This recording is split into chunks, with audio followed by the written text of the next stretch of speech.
I would have said happy 4th of July, but the problem is it got rained the fuck out on the East Coast. Not even kidding. Fireworks? Fuck that. You're just gonna listen to the sound of rolling thunder as it fries the fucking electrical grid. Hey there, everyone, and welcome to. I'm calling this Dice Scum Live because this book is a bit of a meme. The name is Adam. And I'm joined by. Tech Priest, who is here mostly because this is a meme and it's a weird book, and the story behind it is just wild. Also, the And, reactions. It's really yeah. funny. And I'm Imsit, and today we're talking about Price of Freedom. I think Isn't that before the we new begin, book? I didn't know we were doing the new sci-fi book. That no, and Oh, we're not not? reviewing, a 2021 documentary about the NRA. But I do want Well, to that's begin this good. with a They're a bit bunch of of gun-grabbing fools anyway. with a I guess a bit of a sermon in some way. RPGs are kind of an American thing. Like Yes there and are no. there are non, but like where did it The begin? first RPGs really started in the US scene. Yes. You say that, but it was inspired by a combination of German war planning and British tabletoping miniatures gaming, which was a big thing Yeah. during the No, First World War. Well, yeah. Well, that's that a completely different thing. Like that type of tabletop wargaming had been done in like war colleges for forever. Like But H.G. Wells Now- actually made one for boys. H.G. Wells created H.G. Wells started miniature wargaming, but that's when a we talk different about thing. We're talking like about role-playing games, which, while it grew out of that culture, did not originate with that. True. like we got Only we in the got Midwest Dungeon, where there's nothing but drugs, having degenerate sex, and staring at cows rolling over all day could you come up with this. And alcohol. Copious amounts of alcohol. Did you know that you You've got- still can get away with a DUI in Wisconsin and not even show up for your first court date? But only for your first one. Wisconsin is the like- drunkest state in the nation. There's a reason why Red Letter Media is still there. like we've got what Dungeons and Dragons, Call of Cthulhu, Rune Quest, RuneQuest. Twilight 2000. Don't forget White Wolf actually Mule. was founded. White Wolf Yeah. and Lion Rampart from Ars Magica. That was in Minnesota. White Wolf was in Chicago. Yes. We've got Because Chaosium was over in San Fran, from what I remember. yeah. I'm saying America overall. Right. What other? I guess technically Pathfinder. In fairness, das Schwarze Auge in Germany The also Schwarz, counts. the Schwarz Eye. There's those Brazilian RPGs. Japan has their own. Well, UK has those their were own, inspired France by has their own. Americans. The American one, Japan's ones were imported off of America, and then Dungeon World became basically There's knockoff D&D because the licensing rights for D&D were fucked and nobody wanted to deal with it. well, it also didn't help that in Japan they didn't really have a native D20 production. They basically had to use D6 systems. But Yep. I feel like it's something like you could go with like America creating its own myths, its own stories, in the similar vein of like a comics with Superman and Spider-Man. I think it was just either that or not overdosing on painkillers. I think the real explanation for that is that there's a bunch of drunk, bored people in the Midwest with nothing better to do, who didn't want to hang out with their bitch of a wife. So they figured out an excuse to stay out of the house for extended periods of time. Without getting them in marital trouble. That's the other thing you have to qualify this with. No, I didn't go to the strip club, or no, I didn't go cow tipping and got arrested, or no, I wasn't caught. No, I haven't had 3 DUIs. I've only had 2. Besides, I used the tractor. I wasn't driving in a car this time. But we do have to have we have to mythologize it, to give some sort of veneer of it. And again, I can't think of a better combination of that veneer of wanting to role play some sort of fantasy with also the American fantasy of resisting a tyrannical occupation. Oh boy. Oh boy. This could go pretty poorly. Also, hello there, Celestial Flame. No, I'm sorry to say, every side wants that. They want to go up, fight a tyranny, and get killed by them. It doesn't matter if you're trying to create some sort of white ethno state, black ethno-state, a communist utopia, a libertarian paradise, or you just want to stay home and grill. At the end of the day, it's all lame gay, and the person behind that are just fatherless homosexuals. It's that you will inevitably be shot by some sort of force in a heroic last stand. As the people who told you to do it hide behind your corpses. You have your Gosling moment. Also from Squirrel Killer, RPGs are very US and Canadian. It's very terrifying how stuff that isn't American is usually Canadian. I'm not surprised given that Canada has always had an issue with American culture leaching into them. And like all things, Canada took over to perfect what the Americans prototyped. I'm going to disagree with that mainly because it is the same country that also made such hit ideas as Martin Mystery and also had to desperately censor people from using American television because we kept stealing your talented Canadians for our own purposes. But we need to, though, set the scene here with this RPG. True, and I think the best way to get into this is to show off the cover. And, oh hey, look who wrote it. It's Greg Costikyan. You might have seen him before. Greg Costikyan, famous for, what was it, Toon? Toon the RPG. He was one of the writers. He also was Paranoia. Toon, Paranoia, Star Wars. He did a lot of the West End Star Wars stuff, yeah. Violence. Yep. The role-playing game of Egregious and Repulsive Bloodshed. And what other... I'm sorry, that's just a great name. The Creature That Ate Sheboygan. Oh yeah, that meme. Sheboygan, Wisconsin must be destroyed, inshallah. Games for Nokia. He did Evolution, the game of intelligent life. Oh, he did that. And Vector 3. Re-releasing Vector 3 as a Creative Commons. Okay. So this one's funny because this one actually got a lot of purchase from people who would usually hate what they see as woke or left-wing people. He's a New York liberal Jew. And we need to explain why. I just want to point that out. Yeah. So and I have no issues with it. Like, come on. Yeah. He wrote good shit. That's all that matters. It's more this. It's more like, let's say, somebody watching a movie in which the main character is an illegal immigrant that murders more natives than illegals, and viewing him as a protagonist for right-wing political causes. Yeah, he was very confused when he got positive appreciative fan mail from, I think it was like the John Birch Society or something. Or it's like probably people, the John Birch Society. Yeah. Or it's like people watching All in the Family and saying, I like that Archie Bunker. He represents me. He's a good guy. In that case, it's more... had that opinion. It's he became a little bit more nuanced. Like, he understood his background and everything, but it's like season 1 Archie. Yeah. Well, yeah, he was a supporting character because he wasn't supposed to be the main guy. One of the things in television writing back in the day, because you were expected to have that craft, this is before the strikes destroyed the industry, you were expected to come at a character from, they're usually not supposed to be completely flat. Now, that doesn't mean that you always have to. Look at 80s action movies where you just have actual scenery chewing villains who are just fucking evil for evil's sake half the time. I just want control of one major American city. Don't forget, this is also the era that you had to establish a villain, you just have them hurt an animal. There you go. Instant villain. Yep. Although the most memorable version of that for me is actually from JoJo. Oh, Celestial Flame, again, reminding of the Jungle Book. You know, Upton Sinclair's, what would it be? The Socialist. Jungle?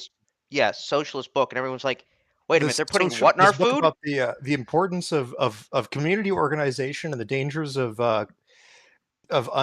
safe labor, and we should go and complain about that. And then they're people putting like, rats and people bits in my sausage. Well, they got the unsafe food stuff. It's not the organized labor bit.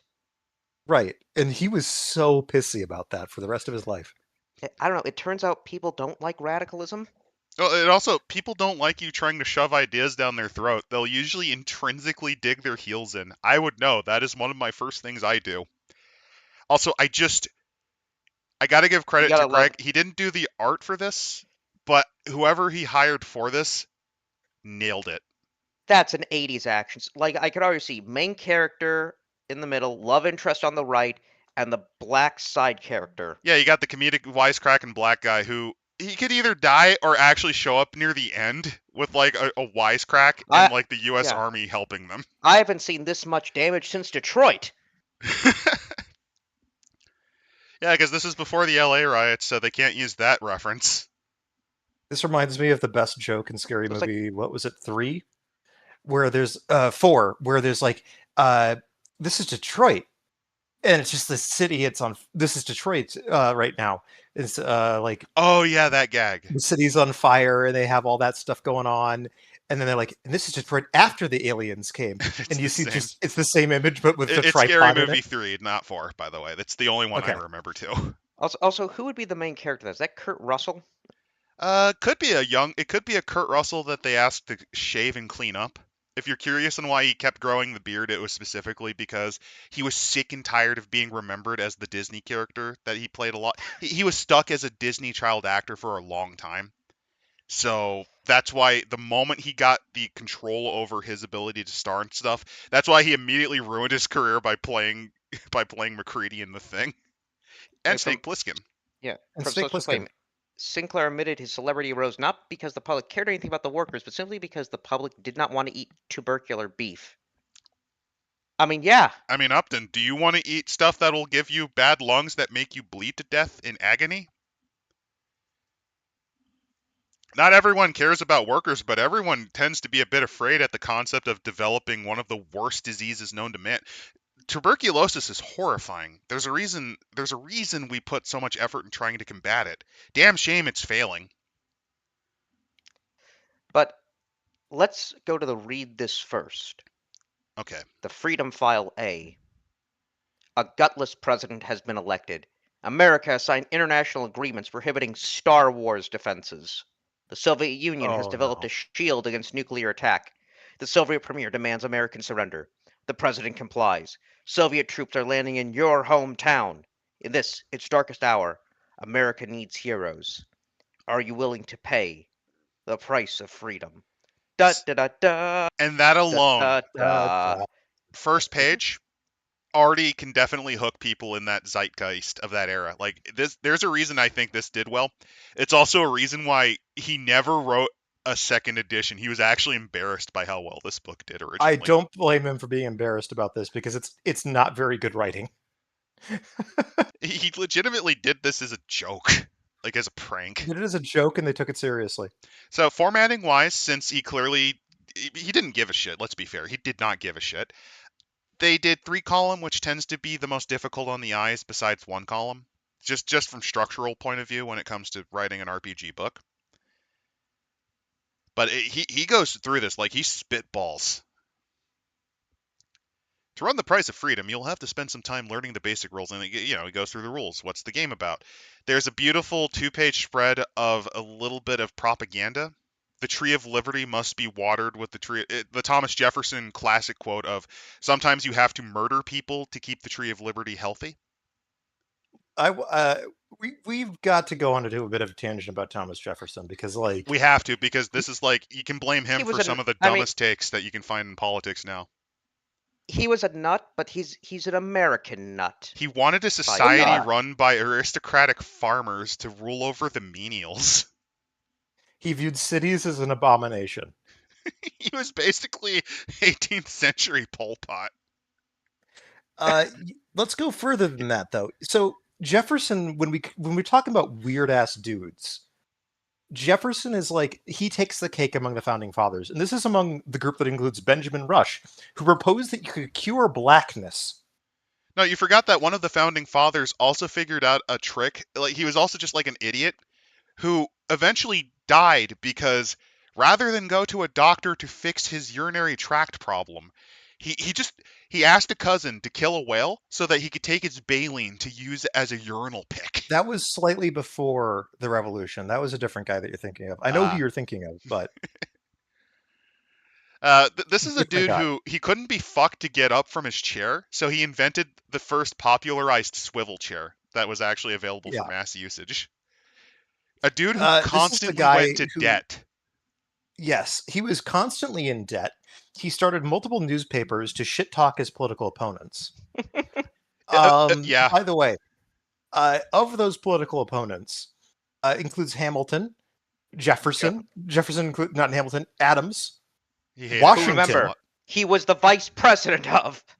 Yes. Actually, that is why one of the first added amendments, because we had the 10 Bill of Rights amendments. One of the first ones was specifically, that system where the loser actually becomes where you pick the president and the vice president based on party, and the guy with the most votes wins. That didn't work out too fucking well for Adams. Let's not do that again. Let's just do a line item vote.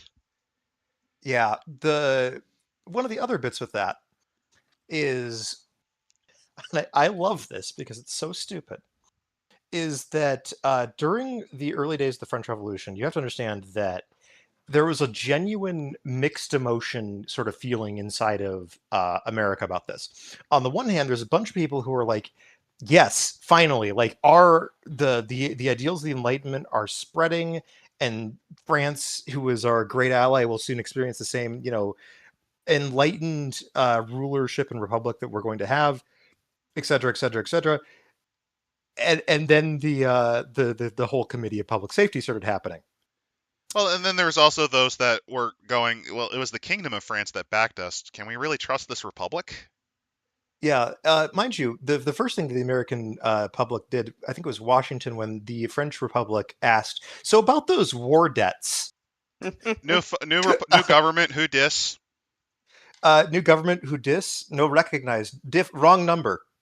Proceeds to hang up and ignore all requests for paying the debts. And now you know one of the many reasons why, unlike Mexico or Haiti, the U.S. wasn't fucked. We basically, remember, we started as a rebellion against paying back taxes. What the fuck made you think we were going to pay off a debt right after doing that? It's really funny. Like, genuinely, it's really funny. Just like how absolutely just immediately like, nope, that is not us. In fact, actually, that was part of the reason the Montagnards got into power. That was one of the many reasons, actually. Yes, because this was before that. That was like the Girondists, I think. But back to America. One last bit, though. Jefferson did, in fact, create a political paper and sponsored writers in pro-Jacobin positions, which included calls to, and I kid you not, guillotine Washington. Yep. If you're curious, this paper was made specifically in protest of Washington's crushing of the Whiskey Rebellion. There's also the fact that he was vehemently against the idea of accepting the French emigres into the country, whereas Washington was fine with them coming in. So was Adams, because it was capital, right? Because the French will bring their corruption, their crime, their thievery, their monarchist ways will corrupt our country. Says the man who wanted to rule as aristocracy in his fucking landed house. Yes. But they wouldn't be aristocrats. Oh, don't forget his Romabooism. Like, he was, I think, one of the guys really responsible for why Washington, D.C. looked so neoclassical. Neoclassical was the style then, like, globally. But he was more than most. Oh, he was 100% behind it. One of his many bankruptcies was because of Monticello.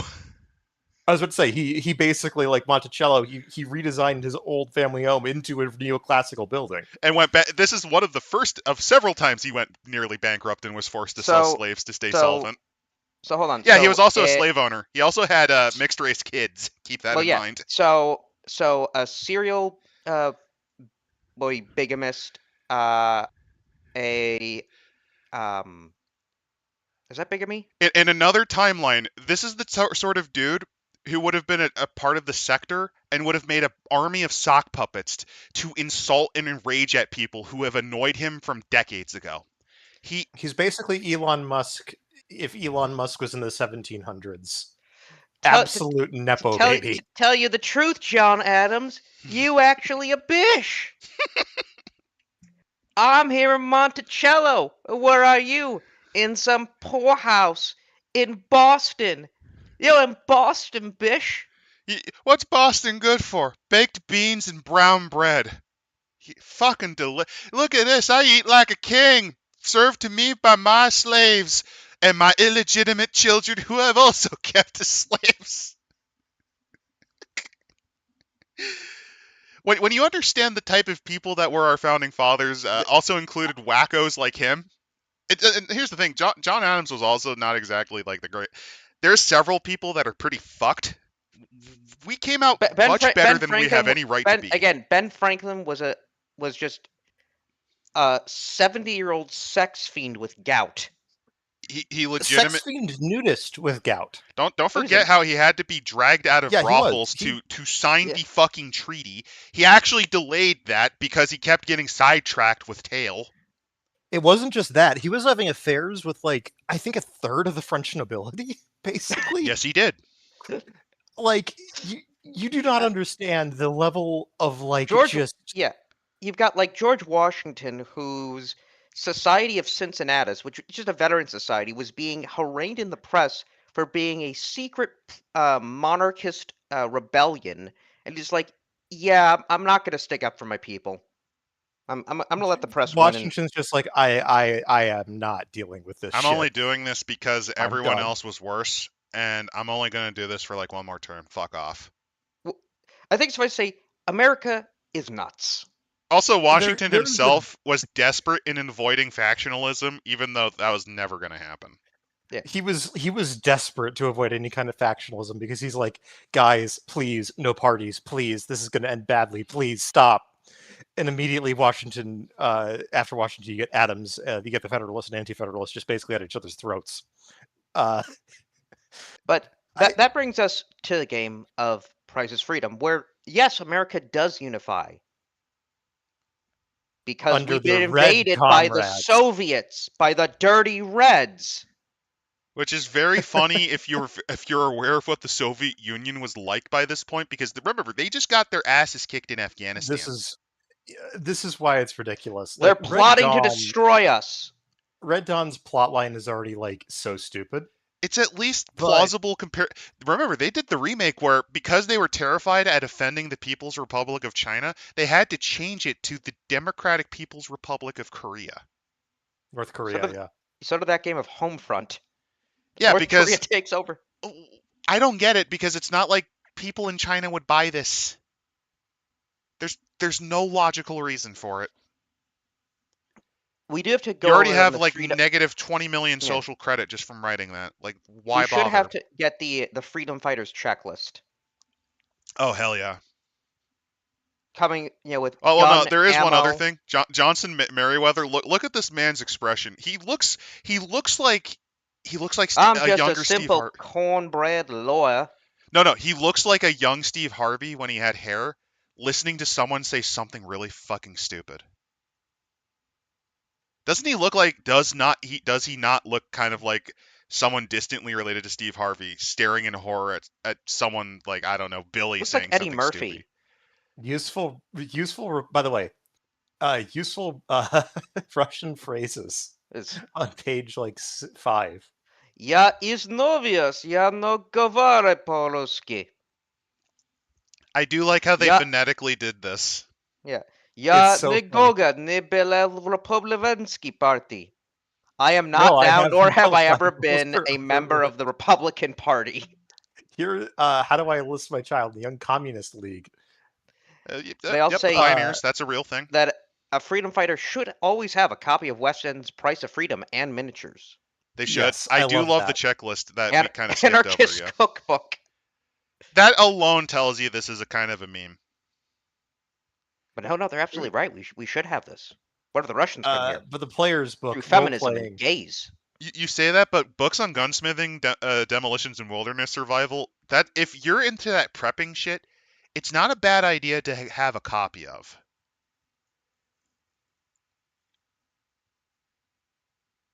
I also do love, as a note, the internal passport, because yes, the Soviet Union did have, for its oblasts in certain regions, you had an internal passport. It was one of their control mechanisms to keep people. It's partially that. It's partially also because they were technically a bunch of independent Soviets. They which weren't in reality they was weren't still a taking control federation. from Moscow. Yes, Yeah, they weren't a federation. no. Yes and no. It's not like SSRs. We're talking like sometimes you can't even leave the Krai or the Oblast. Yeah, there's that. But getting to the introduction, which has the title in both English and Russian,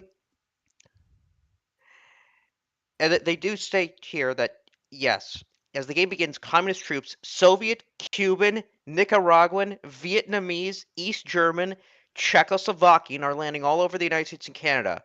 You have only hours or days before they take a position in your city. Okay. So And this is already kind of reminding me of a little bit of Twilight 2000, not as much, but a little bit. The imaginary land in which the price of freedom is set in is much like modern-day America. Same technology is prevalent, culture is the same, but that will change. Life in America will become increasingly grim as humorless totalitarians seek to remake American society in their own mold. And then some propaganda. The Soviet Union is the very embodiment of tyranny. It denies the most fundamental liberties to its own citizens. The corpses of hundreds of thousands of Soviet citizens lie under the tundra of Siberia, worked and starved to death because they thought or spoke unwisely. That is true. Like, so far, these are truisms. Some claim there is a moral distinction between communist Russia and Nazi Germany. There is not. One murdered millions for racial reasons. One murdered millions for economic reasons. But murder is murder. There was also existence. There were race reasons though in the USSR. Yeah, I'm also gonna go with like the scale. The quickness, the speed. The scale, the fact that Nazis were not planning on stopping ever, basically. Yeah, but Soviets at least intended to. Yeah. It was a control mechanism. I will say, however, my rebuttal to that is Doctor's plot and the Shoah that was not. It was only stopped because Stalin stroked out and died. Throughout its existence, America has stood for liberty and the rights of man. Except if you have a certain melanin account. Unless the very times you do not have a penis, you do not have the right skin color, etc., etc. If you're a filthy papist, if you're some weirdo weirdo sex cult out in the West, until their money made them good. Yep. The struggle between America and Russia is not one between two superpowers of more or less equal weight, but between freedom and slavery, between light and darkness, yes, between good and evil. There can be no real peace until one triumphs over the other. The world cannot live half slave and half free. You know, the funny thing is, this is actually kind of reminding me of. This is actually by Rumble Rants. I was actually going to say this kind of reminds me of the mentality behind where Fallout came from, like the build up to the whole Great War. Jingoism. It's like they're saying, budgets are cut, the military becomes complacent and incompetent, academics and intellectuals belittle the threat. America has been betrayed by traitors in its very midst, stabbed in the back by those pusillanimous cowards, delivered into the hands of its foes. You can tell it's a parody because no way would any of these jingoists be able to say pusillanimous. Be able to say that. Well, no, it's funnier when you remember that the guy who wrote this is Jewish, and he references the stabbed in the back myth. Oh yeah. He also it gets really funny. At this time were, and I quote here, left libertarian. Which, if you're curious, that's just a fancy Dan way of saying he's a fucking communist, essentially. I'm joking, but it's a strain of anarchism. Yeah. Already, soon will come the internal form of anarchism. Depending on his personal beliefs, he ranges between Proudhon, Bakunin, or the anarcho-communists of Italy. Or just dude who really likes his weed. Dude, weed will now, with the tone. I like the tone here. It's page 4. Grim patriotism. In Price of Freedom, you get to slaughter lots of Reds. Think Rambo, Sergeant York, or Red Dawn. Okay. What Red Dawn, literally, because I think what happened was he saw it, and he said, you know, it'd be really funny. It's a role-playing game for Red Dawn, yeah. This is a book that I feel like, if it didn't take so much time to format, this feels like, you know those 24 or 48-hour game jams? Yeah, it's also like I look at these pages and I'm like, what is the actual? size for these? Like, what was the dimensions for this book? Because it's just so weird. The players will have the fun of blowing up buildings, people, and things they know personally, without the messy possibility of a lawsuit. Come on, don't you fantasize about detonating the Willis Sears Tower as like the head of the newest broadcasting crew from the kids? It's please don't make a Doom wad of your high school. Come on, don't you want to detonate the Willis Sears Tower because it's being used as a staging ground for like They Live style Soviet propaganda from centralized television station? They changed the name. Time to burn it down. Come on, don't you want to detonate the St. Louis Arch that's being used as a part of the Red Air Force's flight school? So we then have here what the character background is. You know, you build up who they are, and they kind of want you to make a character that is atypical. Effectively, what he's going for is, since he knows this is a joke, he's telling you, hey, you know stuff like Big Trouble in Little China where you're playing the fucking idiot sidekick but you don't know it? That's something you could do in this game. Or do you want to play like an atypical guy? They say here, you might have more fun role-playing an unattractive female alcoholic midget of Albanian extraction. You totally could. You know, someone from Brooklyn, Orange County, the Mississippi Bayou, Hispanic American, an Orthodox Jew, lace curtain Irish, aristocratic Ivy League grad, or a barely literate dishwasher. That does sound like an interesting player group, though. Imagine it like a group, like something like the Wolverines. And let's see, who do you got? You got the Brooklyn wannabe mafia guy. You got the Orange County redneck. You got the guy that has syndactyly because he's from the bayou. He's from the bayou and his family's a little too close.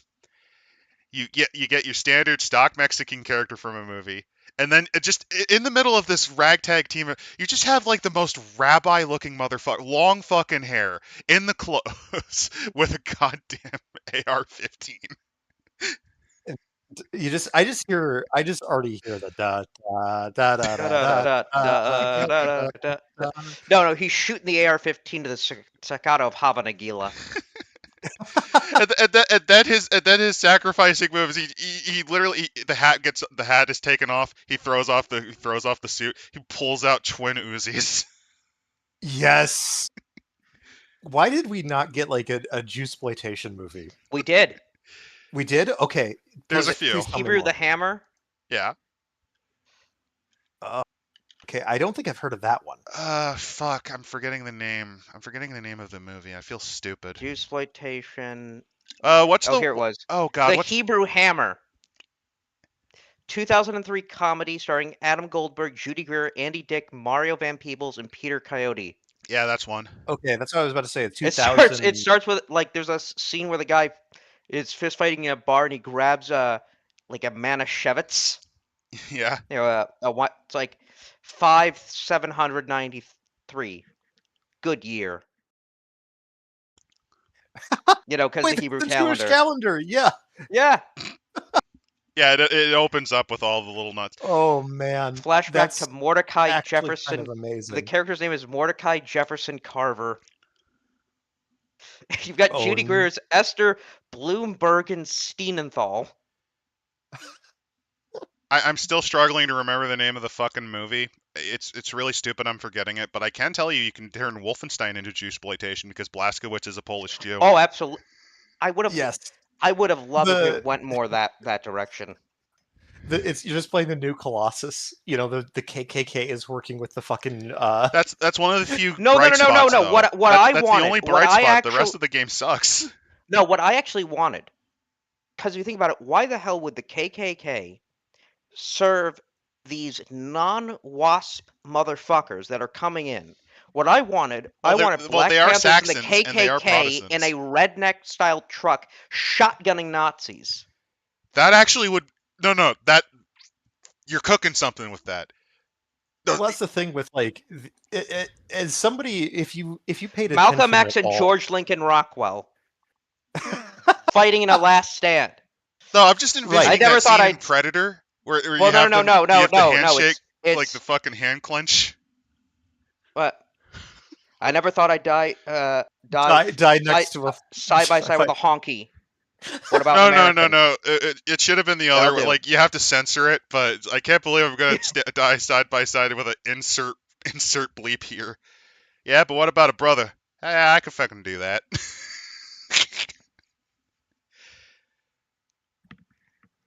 This is the stuff we don't get anymore. We don't. Now, that's one of the things I would have said is like, all right, if you're gonna go like full fucking insanity with this sort of stuff, my recommendation is to like embrace the cheese, embrace the gonzo. They give here the examples of politics: traditional conservative, religious conservative, Rooseveltian liberal, neoconservative, anarcho-capitalist, objectivist, feminist, radical vegetarian, utopian socialist, anarcho-syndicalist, wobbly. You could be a wobbly, yeah. Fascist, other communist splinter group, American Nazi. What page? Only thing you can't be would be page 7. Thank you. Only thing you can't be is Stalinist, Marxist-Leninist, Soviet communist, which would make sense. Which is why the mental image of having the Klansman and the Black Panther it's even funnier when you realize the Black Panther is a Maoist. Yeah. Oh no! You could reenact the scene from Blazing Saddles. Just like, yes, they hide him in the Klansman robes to escape. Right. The other one with that is oh no! I just realized People's Front of Judea versus the Judean People's Front, the People's Front of Judea. Because remember this, there is no infighting like leftist infighting. It is amazing. I have a funnier idea. They mentioned Trotsky. No, you don't understand. Okay, hear me out. A party comprised of a hardcore libertarian conspiracist ufologist, Trotskyite, Fourth International, Posadista faction. Because remember, they are Trots. Oh, well, I'm thinking the Trotsky guy is. And then you have the dedicated Islamist who believes that aliens are angels of God. Ufology. We're going to Area 51. You have to. We're going to Area 51 to say we're going to Naruto run into Area 51 to steal the nuclear suitcase bomb to kill the communists that aren't our brand of communist, and to free the aliens, be they communist, socialist, be they communist. We must free our space comrades. As long as they're not moderates. If they're moderates, we kill them. As long as they're not revisionists. So, like, they give also, like, religion backgrounds, and very inclusive. Like, they're Catholic, Orthodox, various, they reference the Quakers. They're basically extinct, but yeah you could. Satanists, neo-pagans, Scientologists, Rajneeshi, Hare Krishna. I'm surprised they have Seventh-day Adventist or Quaker. They're both pacifists. That one of freedom's on the line. No. Seventh-day Adventists legitimately they have a policy against violence. It's why they did a documentary-style movie. Like, it's kind of fictionalized, but there's a Medal of Honor recipient who was a Seventh-day Adventist who had to sign up for the military. He was a medic and basically saved like the equivalent of like a platoon during the Pacific Front. Yeah, well, that's what you could do. Yeah, like that's the thing. If you're gonna go with that, like, that's clever. The conscientious objection is a valid thing. You just can request to not be part of a combat unit. I also love the Zoroastrian nod. So if you wanted to, you could just boot Freddie Mercury in here. If you wanted to play Freddie Mercury with a submachine gun. Wait, no. He's sniping. Another one bites the dust. Another one bites the dust. Hey, another one bites the dust. Also, hey, you could play a Jews for Jesus. You could play a millenarian Jew. Yeah. You could also play Karaite Jew, because they say obscure offshoot. You could be a Samaritan. Oh, wow. You could be a Samaritan. Wait. Why would you be, though, in America? That's a good question. Listen, times are tough, all right? That's why they ended up there. You're right. Yeah, I mean, if they blew up Mount, what was it, Gezerim? They blew up Mount Gezerim. It's Gezerim. That's one of the big, legitimately, the big split between the Jews and the Samaritans. It is legitimately, where's the mountain that Moses actually got the commandments from? That is legitimately where the split came from. They're wrong. The Samaritans are very fun because they're actually closer to the original practices of the northern state kingdom of Israel. And they also have a little more of the old traditions, specifically because unlike the average Jew, they were not abducted to spend time in Babylon. Yep. But we can get to the actual, like, stats that you can It's make. just really cool that he tells you to just go crazy. Come up with great ideas. Make the most American party you can think of. So if you wanted to legitimately most play diverse Ethan party Ralph, you can think of. If you wanted to play Ethan Ralph, you can. Want Ethan Ralph, Null, Jim, and I don't. You can actually do the Battle of Jim's Driveway in this book. And Chris Chan. You could do the Battle of Jim's Driveway in this book if you wanted to. So, when you're actually building your character stats, you have attributes and skills. You'll have 50 attribute points to distribute across 5. Okay. This is also him just kind of shitting out. I think this was just Greg shitting out mechanics.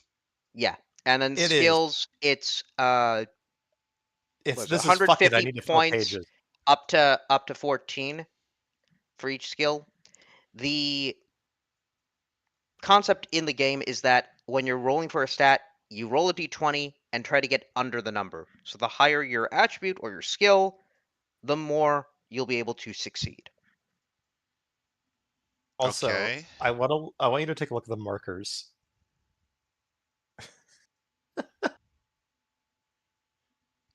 Electric guitar, amp, machine pistol, 2 clips. Copy of Anarchist Cookbook. Well, this guy's leather dead. Jacket. Wait, no. Interests. Marijuana. Wait, Doug German. the Skywalker? Wait. Wait. Is this the nostalgia critic? I'm the nostalgia critic. I'm fighting communism, so you don't have to. I'm just envisioning him pulling the pistol back. His personal heroes. He must create Caucasia. Yeah, Johnny Rotten, Kirk Weil, and Michael Moorcock. The Soviets are not going to permit decadent Western music, which is Doug's passion. He is somewhat into music, if I remember right, so... Oh my god. This is fantastic. Yeah. And let's see. As we go on, they say how combat is resolved. I also just love the choice on having it in Cyrillic. That's just a really good touch. They're going to be a game board. No, another thing, I love the wood carve, the style, like the lithographic structure. And the reason I do is specifically this actually really ties into Soviet-style art. This is very similar to the realism that they usually push. I like that. Right. They've got a bunch for a shit post. This has a lot of love put into it. I want to note that the chapter on attributes and skills is just 1 page. He didn't really think it through because why would you? No.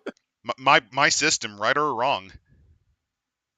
And then combat, which is... I want you to look at these tokens, dog. What the fuck are we doing? So, the best way to describe the combat in this game is it exists. Yeah. Also, fun fact, these tokens are square, but guess what system they use for maps? Oh my god. Hexgrid. Hold on. Impsit. I think we found our white whale for models. Miniatures. Dark Horse Miniatures is producing the official line of the Price of Freedom miniatures released in early 1987. These will include 25mm figures of American and Soviet characters introduced in the game and succeeding supplements and adventures. Oh, please tell me they at least released an early... We need to see if these exist. Went out of business, I think. They went out of business, but did they actually produce a line? Did they actually produce these? We need to know. See. Look it up and I'll put it on the stream. While that's going on, here's what the hex map looks like. I really don't like the choice of paper tokens on this. This is going to be a pain in the ass. But you can always just substitute. It was hexes and shits. It did not have it. No. As far as I can tell, they were not released. I am not seeing anything on Noble Knight Games. I am seeing though Teenage Mutant Ninja Turtles. That's not I good can bet so. enough. I don't see anything on Noble Knight for it. Teenage Mutant Ninja Turtles fighting the communist menace. Hold on. Dark Horse Miniatures. That's unfortunate. I will say at least you could use Bolt Action. Bolt Action does have partisan units if you want to use them. And actually, out of all of the minis games, they're kind of a bit hit and miss in terms of their pricing. I think they actually have some pretty good models. Out of all of the mini guys, I think Bolt Action is among my favorite. The guys who make it. Oh, they did produce them. They did in fact produce them. Wait, yeah, I'm looking here at the miniatures Lost Wiki. All right. I'm going to actually see if I can show this off to the stream. So I'm trying to find it because there are on eBay, they do have collections of Dark Horse miniatures. A lot of it's the fucking Teenage Mutant Ninja Turtles. Well, of course stuff. it is. I'm guessing they didn't sell well. No, I'm betting they did not. Oh, that's unfortunate. I'm not seeing anything. And not even Grokpedia has information on them.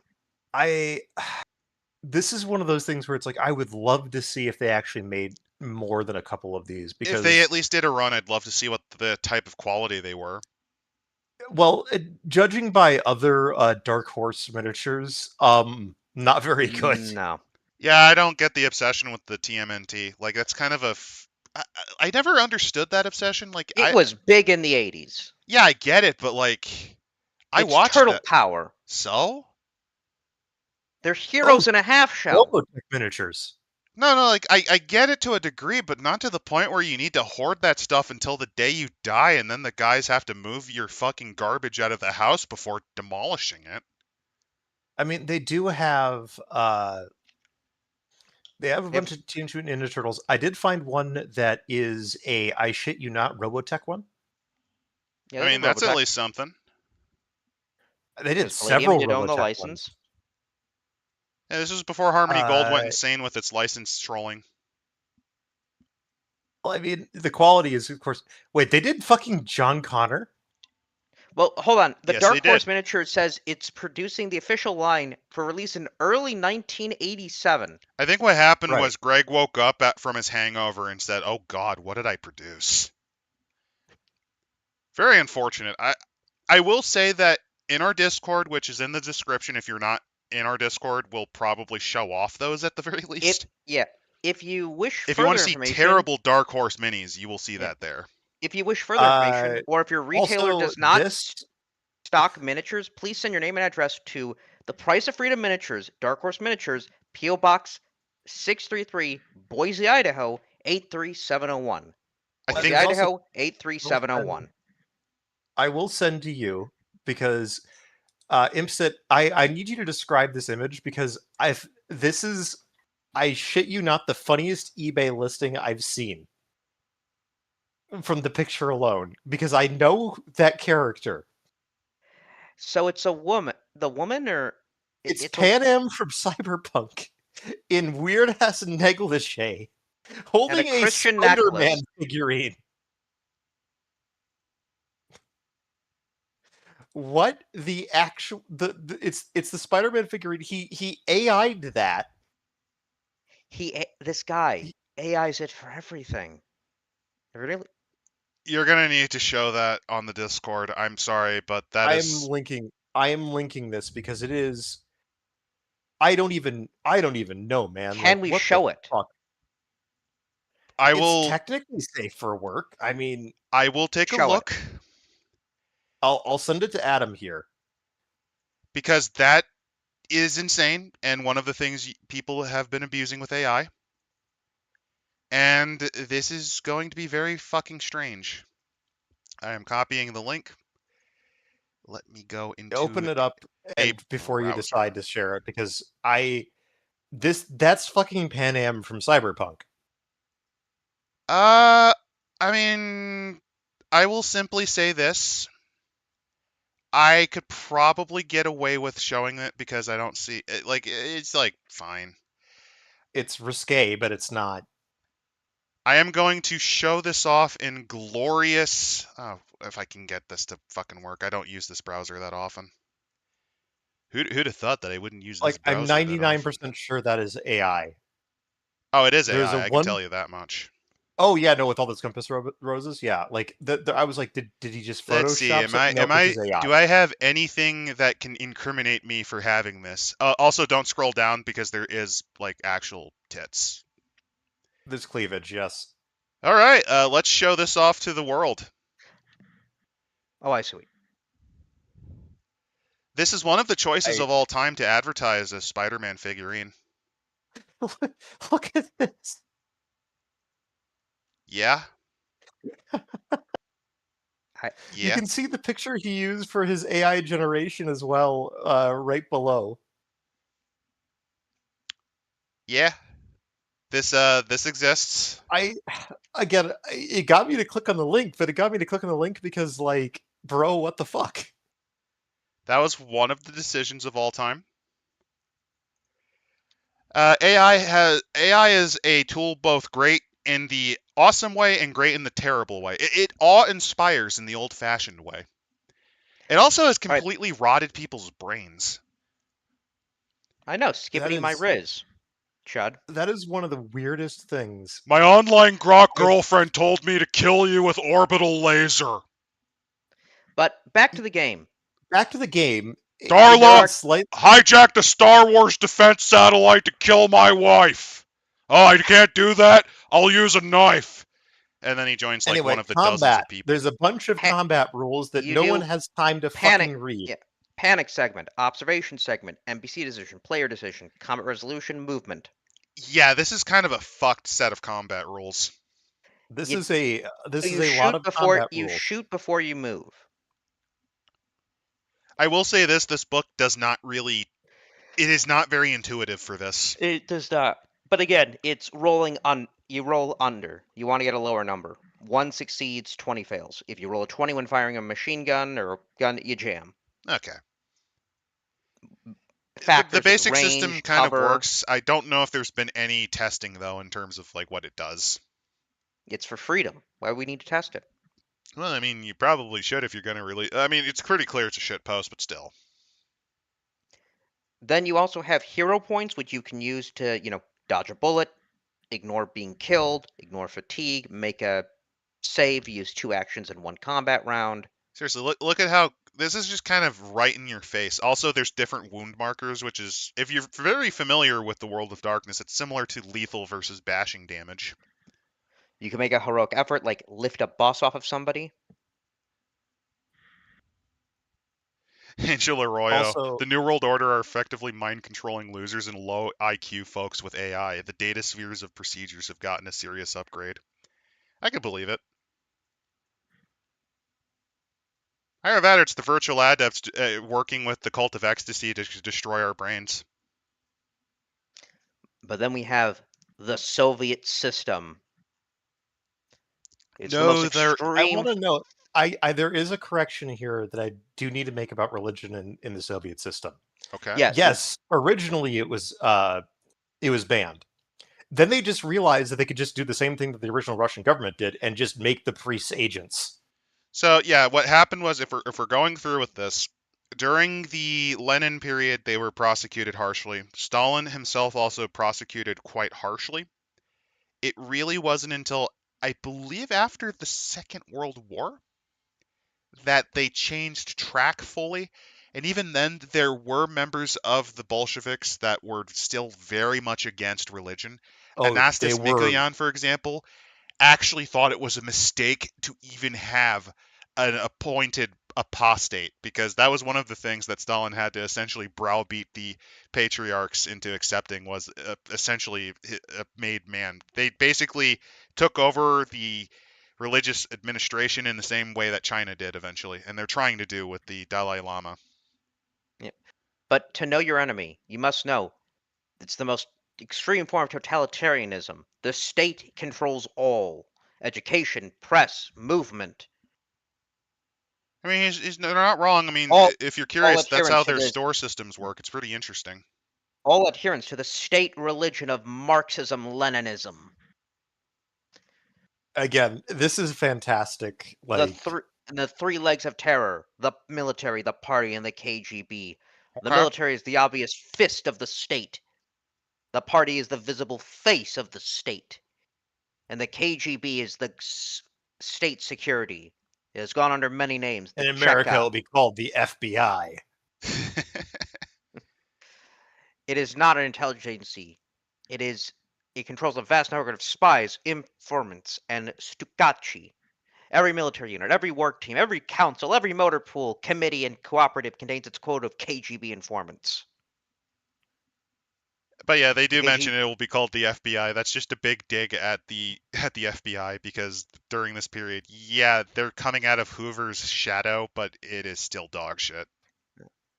And the military has 5 services: Navy, Air Force, National Air Defense Force, Strategic Rocket, and Army.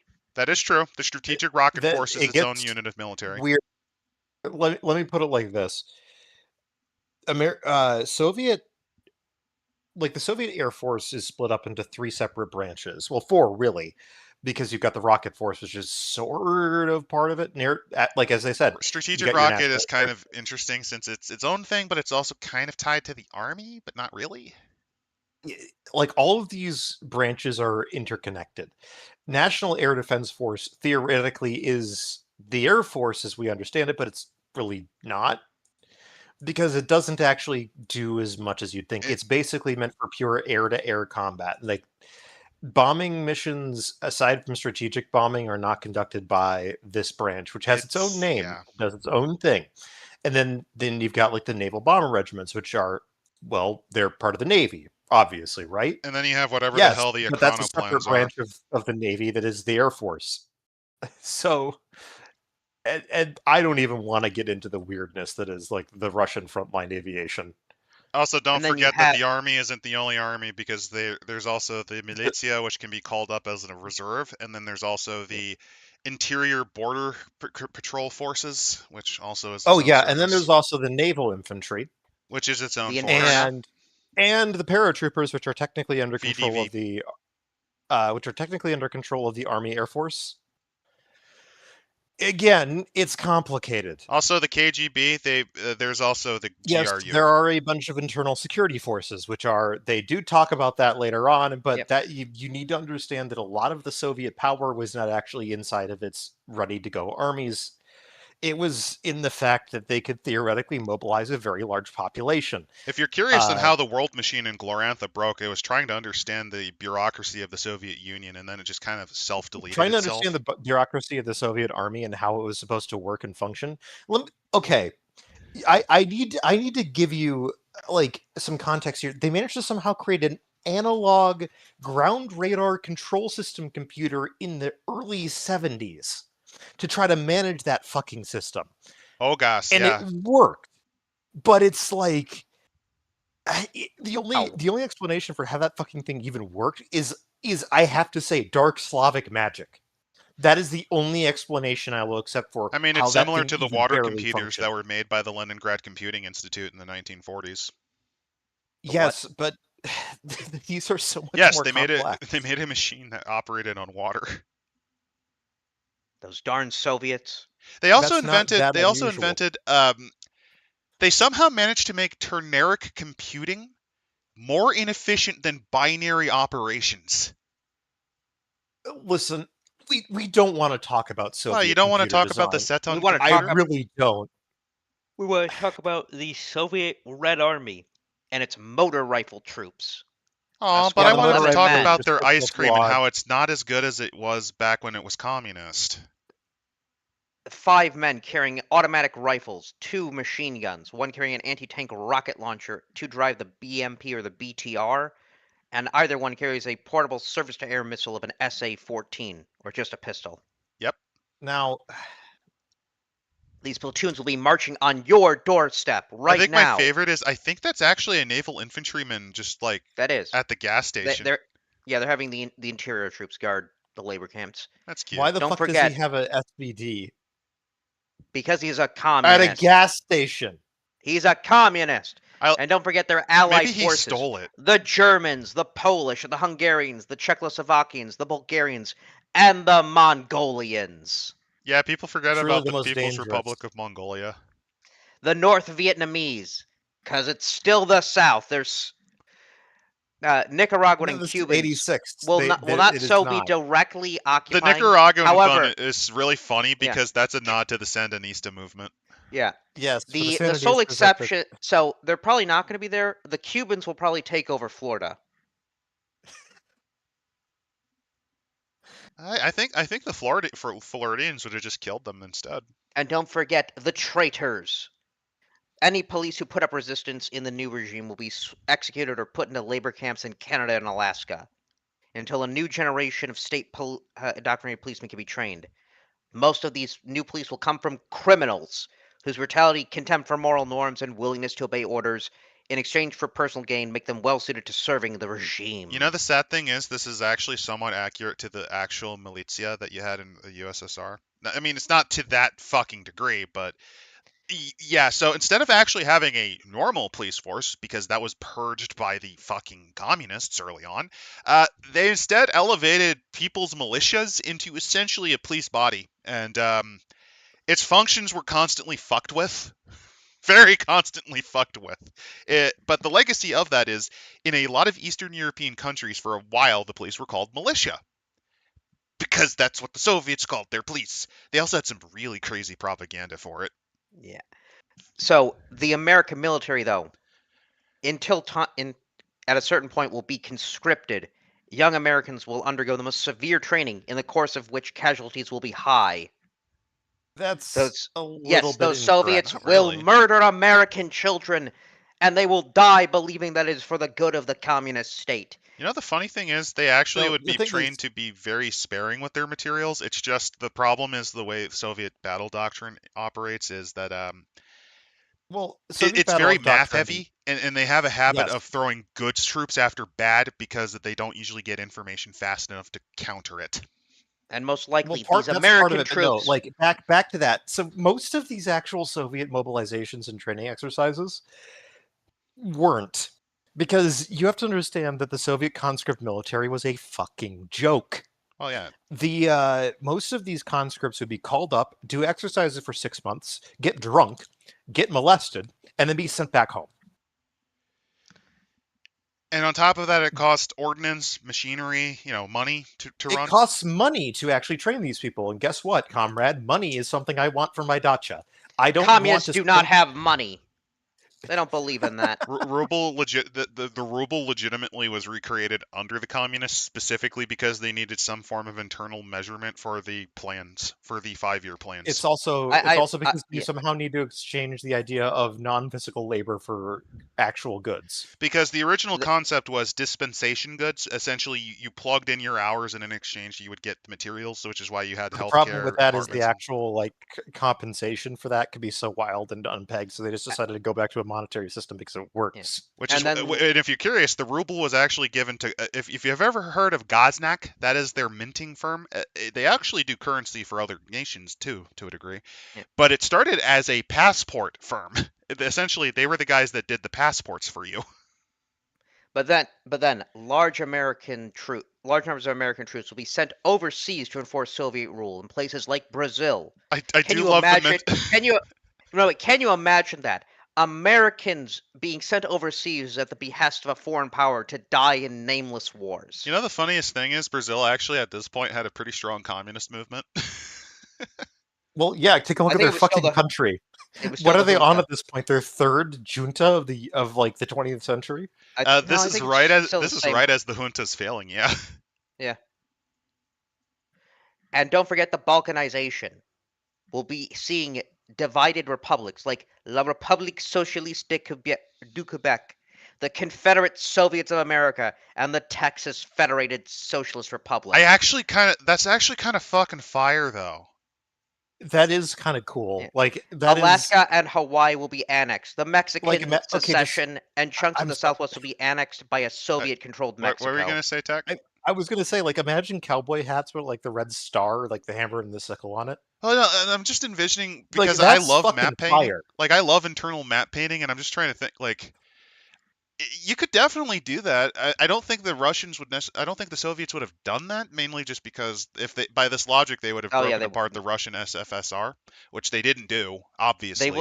They will seek to exploit Indian grievances. An Amerindian People's Autonomous Region will be established, but mainly to seize minerals and valuable land and forcibly remove their hominins. That's actually kind of a Native American autonomous republic like the Volga German ASSR, because the Soviets do have autonomous social Soviet republics. The actual reason, of course, will be the extensive death camps throughout the southwestern deserts. I mean, the Southwest is already a death camp. All you have to do is just not supply water, and it does, much like the Holodomor, the world will do the rest of it. All economic activity over a period of years. I also find it interesting that that Soviet-controlled Mexico, because this is like right at the ass end of the PRI institution, the perfect dictatorship at this point. It's the Partido Revolucionario Industrial. Yeah, it's a communist party. It actually isn't. It rejects communism specifically because of their ties to America. It actually. But it's revolutionary. Yeah, because it was formed in the middle of the Mexican Revolution. A communist revolution, no doubt. They killed what was it? They killed Emiliano Zapata to ensure that it wasn't a communist revolution. Although he wasn't really a communist.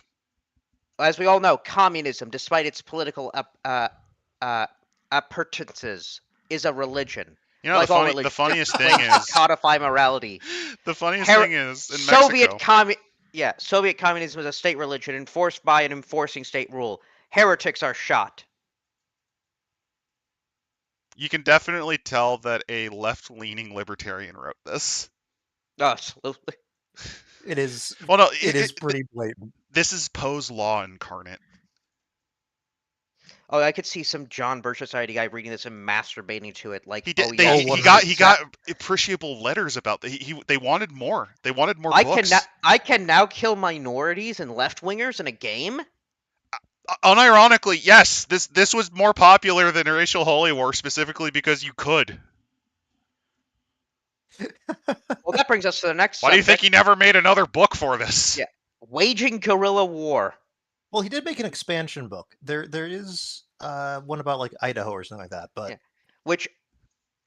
waging guerrilla war, in which we are now given how to wage guerrilla war with commentary by Mao Zedong and Che Guevara. That is actually very, no. He had no idea that 35 years from this point, after writing this, there would be a moron on YouTube who, in explaining why the left-leaning parties could not win in an American Civil War, he used a quote from the great helmsman, Mao Zedong, to explain why the left wing could not win in a civil war. That truly the greatest thinker of our generation. He was a garbage alternate history guy. He went kind of crazy. Oh, what if Alt Hiss? Alt Hiss specifically used a quote by Mao Zedong to explain why socialists or left-leaning Americans, because I think at the end of the day, the Democratic Party is just basic shit left-wing, barely left-wing at that stuff, why they couldn't win in a war. When the Chinese communists came back from, at the end of the Long March, they had like 7,000 guys. They still won the fucking war. It took another decade and a half, though, but they did. Listen, we're not going to let little things like, reality get in the way of this. It's communism. Also, I think Yuchi Chan, that might be the Red Book. That might be his Red Book. Because he wrote a series of treatises after the war, and during the war, actually, too. About guerrilla warfare and how to actually function, and then how to transition. No, the book, I believe, literally translates to On Guerrilla Warfare. Yeah, On Guerrilla Warfare. That is the one. It's literally also Che Guevara. Yes, the guy who was backed by another power and basically left his allies to die every fucking time. Fuck Che. Fuck Che. Oh, no, wait, look on page 25. Hey, anyone who supports Che Guevara, ask the Angolans and other Africans he left to die screaming what they thought of him. He's a fucker. I hate Che. We've got. He's not even Cuban. He's some asshole from Argentina. Again, I contend that literally Castro sent Che to just cause trouble in the rest of South America. He sent Che to die. He sent Che to fuck off because Che would not shut the fuck up, basically. Because Castro, I would say, was an ardent nationalist. He was. Okay, the weirdest part about Castro is that, all things considered, by Cuban dictator standards, Castro wasn't that bad. I always say he died. Last thing he did as leader of the party was to thank everybody, and he's wearing an Adidas tracksuit. I know. He won. He won. He did win against the American institution, yeah. Not only did he win, his legacy arguably is that he kind of did pull Cuba into the modern era. Yes and no. A lot of it's just agitprop horseshit. Like, let's be honest. A lot of it was still agitprop horseshit. And it still ate a lot of damage in the 90s. Keep in mind, it was held up like North Korea by the USSR. And when that fucking went under, they had horrible times. And it did, but you can't deny that he did actually improve the literacy of the country. That is an accomplishment. So, yeah, it's just people tend to give him a softball because he doesn't have the body counts that the others, so they have to try to oh no, he's not that. No, he was bad. He is bad. Maybe not Batista bad, but he was still fucking awful. And I'm not going to. Well, he's better than Batista, but like, let's be frank. Like, there's almost anybody. A stroked out dying Stalin on his deathbed gurgling about killing the Jews is better than Batista. That's not a high bar. That is not a high bar. Yep.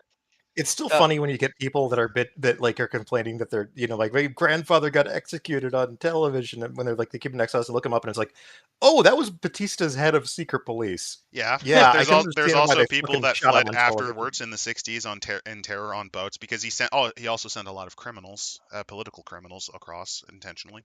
Yep. Just get rid of them, basically. I'm just pointing out that, like, no, don't do springtime springtime for the Cuban dictator, man, just because of the cigarette. I'm not saying that he wasn't a dictator.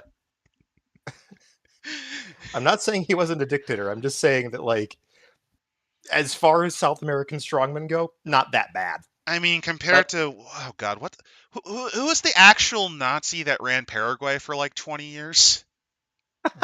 Like, he's an actual Nazi. He was an actual Nazi. What? No, this actually happened in the 50s. Yeah. What? Yeah. Listen. Not from the Germans, but he very much followed their playbook.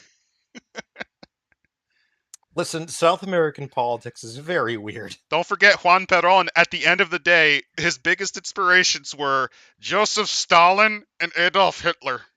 No, it would have been Mussolini. He admired Mussolini as well. That's the whole point of justicialism. And don't forget, Paraguay, also remember, 10% of its men are dead. Well, it was. So if you're curious on what happened, Paraguay in the 30s actually experienced a socialist revolution called the February Revolts. Oh, no. I found him. Alfredo Stroessner, yeah. Maltito. Yeah, that guy. Of course he's German. Paraguay. He is also responsible for being the main staging ground of the FBI during the Dirty War, the CIA during the Dirty War, where we killed a bunch of people, extrajudicially off of our land. He offered to send critical troops to Vietnam alongside the Americans. Yeah, he was one of the few that actually backed us on that one. He was also the main headquarters of our efforts to crush communism in South America.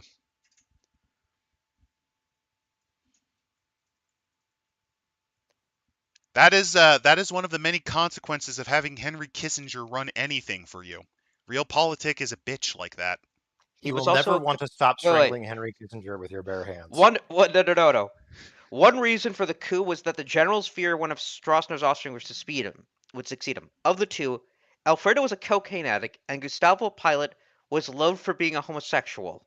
Yes. The coup, drug addict or gay man? In South America, that is essentially a fate worse than death, yes. Yeah. Keep in mind that this also happened in the Dominican Republic prior, because you had, what's his face? The guy who basically committed genocide on Haitians on his side of the border, and only cared about saving Jews specifically to make his country whiter. Whiter? Yeah, that's one of the fucking wildest bits of that. how do I make my country more white? I know. I'm going to import as many Jews as possible. By the first time the Jews have been considered white. I know, right? But what happened was that as he was getting kicked out, there was concerns his son would have taken over, and he was like a reckless jackass playboy who was like more known for playing with his cars. But back to the game though, because we do get back to the People's War. On page 27, we get weapons. I also love the image of just they draped the Soviet Union flag over the Statue of Liberty. This is what Mamdani wants to do to New York City. I love how Mamdani, the moment he got elected, immediately pivoted right to your average safe slop. It's really funny. He's freezing rent. Fooled you. I mean, being your average New York mayor, what a shock. He's fixing potholes. I will say this, like, despite how fucking... He's a Knicks fan. That is a crisis right there, my man. That is a problem. No, seriously, for those of you who aren't into basketball, I only know this because someone explained to me why the Knicks got booed. The owner is a moron who legitimately... James Dolan needs to sell the team. He is one of the worst owners, and to give you an idea, I have made fun of Alien Earth because the director of that abortion kept having his shitty garage band do covers for the end of like all of the fucking episodes. Guess what the Knicks guy also did until he got booed so hard and numbers for tickets dropped so badly he had to stop doing that for halftime. He got his stupid garage band to do the fucking music for the halftime. Yes, he would do that.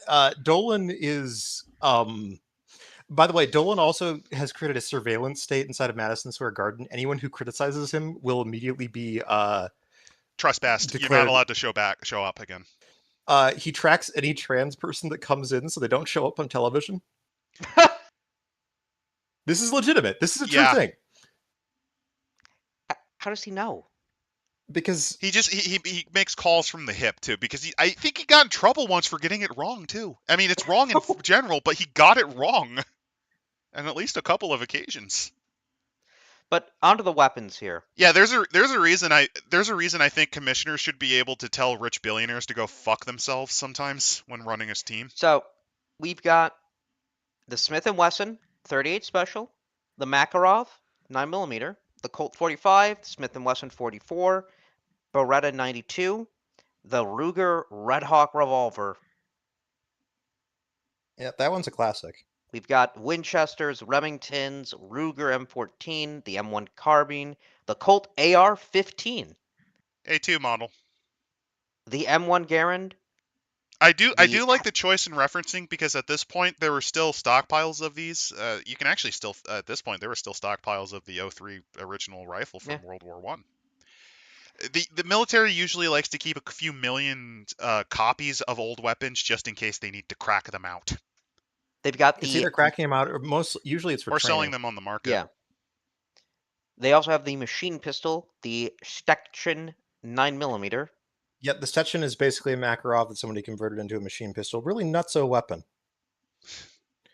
The FNC the Car carbine, 15. The Colt. The Car 15.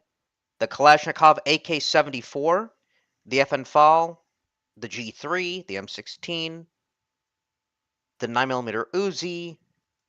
There's nothing AKR, in here that's like really out of the ordinary. These are just kind of like we've covered this before. Generic 80s weapons. Yeah, it's fine. I do like they then list the caliber that it can be in. Well, yeah, that is important. I love that they force you to learn what gold prices are because your currency is based on because troy of ounces. Course it's gold because buy birch gold. No, I also love that I forget what PW represents. Pure weight. It is I don't know what PW. It might be pure weight. Does it actually explain what it is? It's probably some type of whitesmithing or goldsmithing. Oh no, wait. Term. They get better with the equipment here. Stick of dynamite, anti-tank mine, condoms, nylons, chocolate bar, bottle of liquor, drugs, a VCR tape, CD. I forgot. You could play Nick Arcata in this game and it'd work. Oh God! You got the nylons, the condoms. Now you just need to find and kidnap Steel Toe so that you can work through your issues with them again. Yeah, a tent. The Freedom Fighters pack. Oh, they do say here what the prices: troy ounces, pennyweight, or grains. Oh, pennyweight. Yeah, that's a specific. Yeah, when you're dealing with gold, there's specific terms and weight measures and stuff like that. Yeah. I would have preferred this to be before the charts or before that, just because I think that would have helped. But that's fine. As in the real world, 1986, 1 troy ounce is roughly equal to 375 American. By the time of the occupation, it's 1,000. I think that's actually where we are. Yeah, by the year 19X2, no quantity of United Soviets paper will buy you gold. Because the gold standard is fucking stupid. Don't you love the time we tried to get back on it and it caused a financial meltdown and nuclear shit? Thanks, Nixon. Don't you love how there's still people? But my central bank. No, it's one thing. It's one thing to have gold as like a convertible in case shit goes south, like having a couple grand worth of gold to bug out in case things fall apart. That's one thing.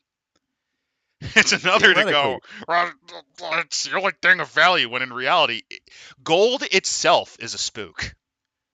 Gold itself is a fiat currency, and it's an even worse fiat currency than actual fiat currency because you don't actually have control over the supply. Actually, here's another fun one. You ever hear people like, oh, I hope I run into gold, like I dig into the ground and get gold? No, you're fucked, because the government will take over your house and basically give you nothing. Suffer.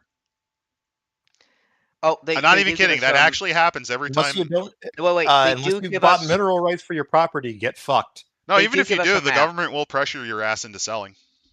They do give us a map. In which we have... Is it a good map? It's not bad. It's funny. Because we have the new name of the capital. Gus Hall City.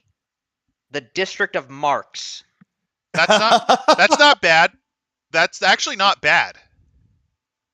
So here is one of the things that I think you could really play with. Washington to Reed. You could. Because here's the thing. Remember, when the Soviets took over in the USSR, they renamed so many cities. For example, Volgograd was renamed Stalingrad in honor of him. St. Petersburg, Leningrad. Other odd examples include Yekaterinburg, I believe, being renamed as Sverdlovsk, which is actually such a legacy that the Oblast is still named after him, Yakov Sverdlovsk. There was at least 2 Voroshilovgrads. There is a Marx. There was a Marx. There is also an Engels. There is actually a city called Stavropol that wasn't renamed originally until they built the Lada factory there. And that one, and if you ever heard of a city called Togliatti, it is named after the founder of the Italian Communist Party, Togliatti. So them doing this, I actually can believe that, and that's clever. Like renaming it to Gus Hall City. Washington State being named to Reed. What they should do is they should just name all of them different names. Like New York, no. New Leningrad, bitch. New Lenin instead of New York. Come on, don't you want to see that? God, that's fantastic. And I like here, they give a bibliography. I know, I saw that and I just had a giggle. As well as a note to liberal readers. To the libtards in the audience. We know some of you are uncomfortable, but, you know, they're pointing out it's a fantasy roleplay. It's a right-wing nightmare that America's delivered into the hands of her enemies. Think of the game as Lord of the Rings meets William F. Buckley. The evil empire of the East that is massing to announce the citadel of the Sons of Morning. Oops.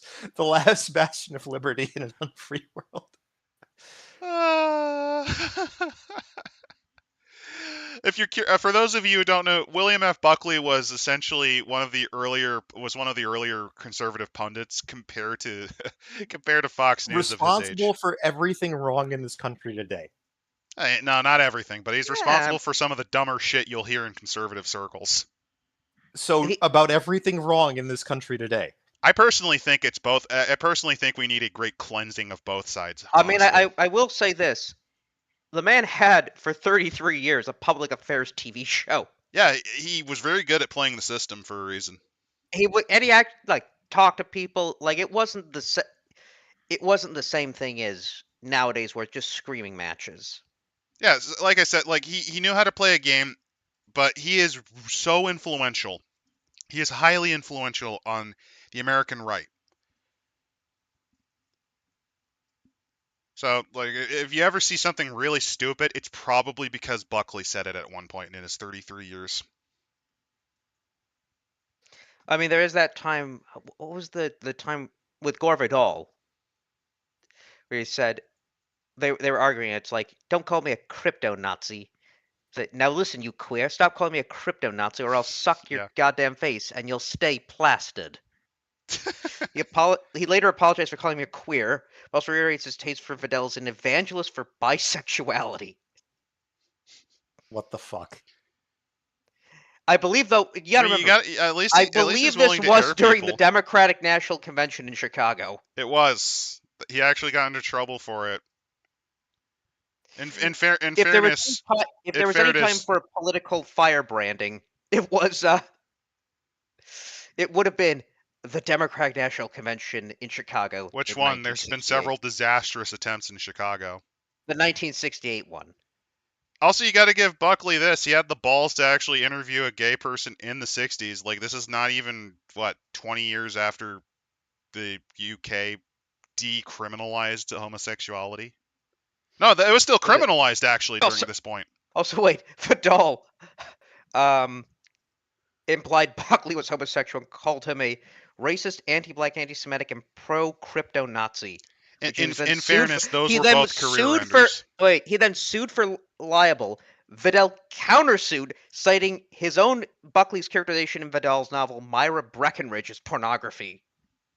Oh my god. Yeah, they got into a real big legal off. So if you ever complain that, oh man, internet slap fights aren't as entertaining, keep in mind that this has been a thing for a long time. It's usually just hidden behind cameras. Remember, the original internet slap fights were the fucking were the opinion columns in the Federalist Papers versus the Anti-Federalists. As I said, saying, "Let's execute George Washington with a guillotine." Keep in mind that they hit underneath. I'm calling myself Brutus. Yeah, they did that. Keep in mind that besides sock puppeting, I'm the guy who killed Caesar, the tyrant. Besides that, keep in mind that he kept making so many of these newspapers. He went into debt again. Monticello was not the first time that Jefferson went into crippling debt. Imagine going into debt because you had to put your shitpost online. This is like going bankrupt because you must have on whatever the fuck they're calling it this week. Formerly Twitter. Yeah.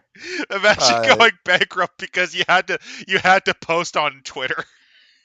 I had to own the president on Twitter. Now I had to own the libs.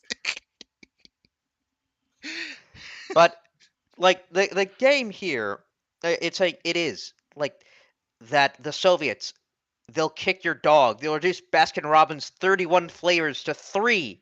They'll cancel moonlighting. Well, actually, no. The Baskin-Robbins thing is kind of correct. What was moonlighting? I don't know what moonlighting is, but the Baskin-Robbins thing, that's actually a popular play at the time. Or something like that. Yes, it was a TV series that went on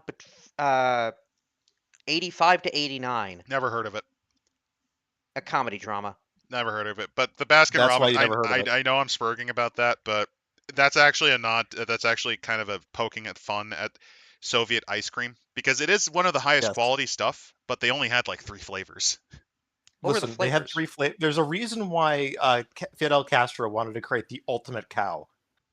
Did they at least have something with chocolate in it? Their 3 major flavors. I don't know if they had chocolate, but they had vanilla, because plombier. The Soviet ice cream is based on French ice cream making. I forget the term in French, but it's called plombier in Russian. And French vanilla is one. Very custardy type of ice cream too, by the way. And chocolate was another.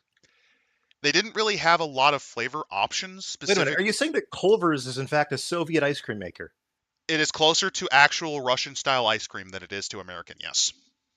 Culver's is communist. Holy fuck. Impson, No, your they did Oshi not. is a No. secret I'm communist. looking here. They did not have anything with chocolate chips. Fuck the communists. If you're curious, this is the reason that's a problem, that they had that problem. They always struggled in having cattle numbers to produce milk and cheese. Like, this was a big problem in the Soviet Union, is they never had enough meat Part of and it's dairy. just the land that you've got. Some of it's land, some of it is just industry. They always struggled with agriculture. A lot of it is also just how do you store it? Like, building the pasteurization plants alone is also a pain, you know? It's expensive. It wasn't until actually Khrushchev that ice cream and condensed milk became much wider. Khrushchev is, behold, gentlemen, corn. Well, specifically for cattle, because that's the other thing. They didn't have a crop that was good for foliage. Good for feeding lots of cattle, yes. So, God, I love Khrushchev. He is also responsible for, I think, funding Anastas Mikoyan's attempt at making, like, cutlets and shit, like, for cheap. Like, he did a lot of food reforms. There's that one image of Khrushchev rubbing the belly of that fat Iowan. Yes. The man was because his dream was to make Russians capable of being as fucking fat as the Americans. I mean, that's the thing. He was the quintessential Soviet peasant in many ways. Which is funny because he had a better education and better finances than Joseph Stalin, who was one of the only people in the old Bolsheviks that actually was a peasant. Right. That's partially because Khrushchev joined the army, if I remember correctly. Yes, he did. But I do want to go on because we do have the 6 characters.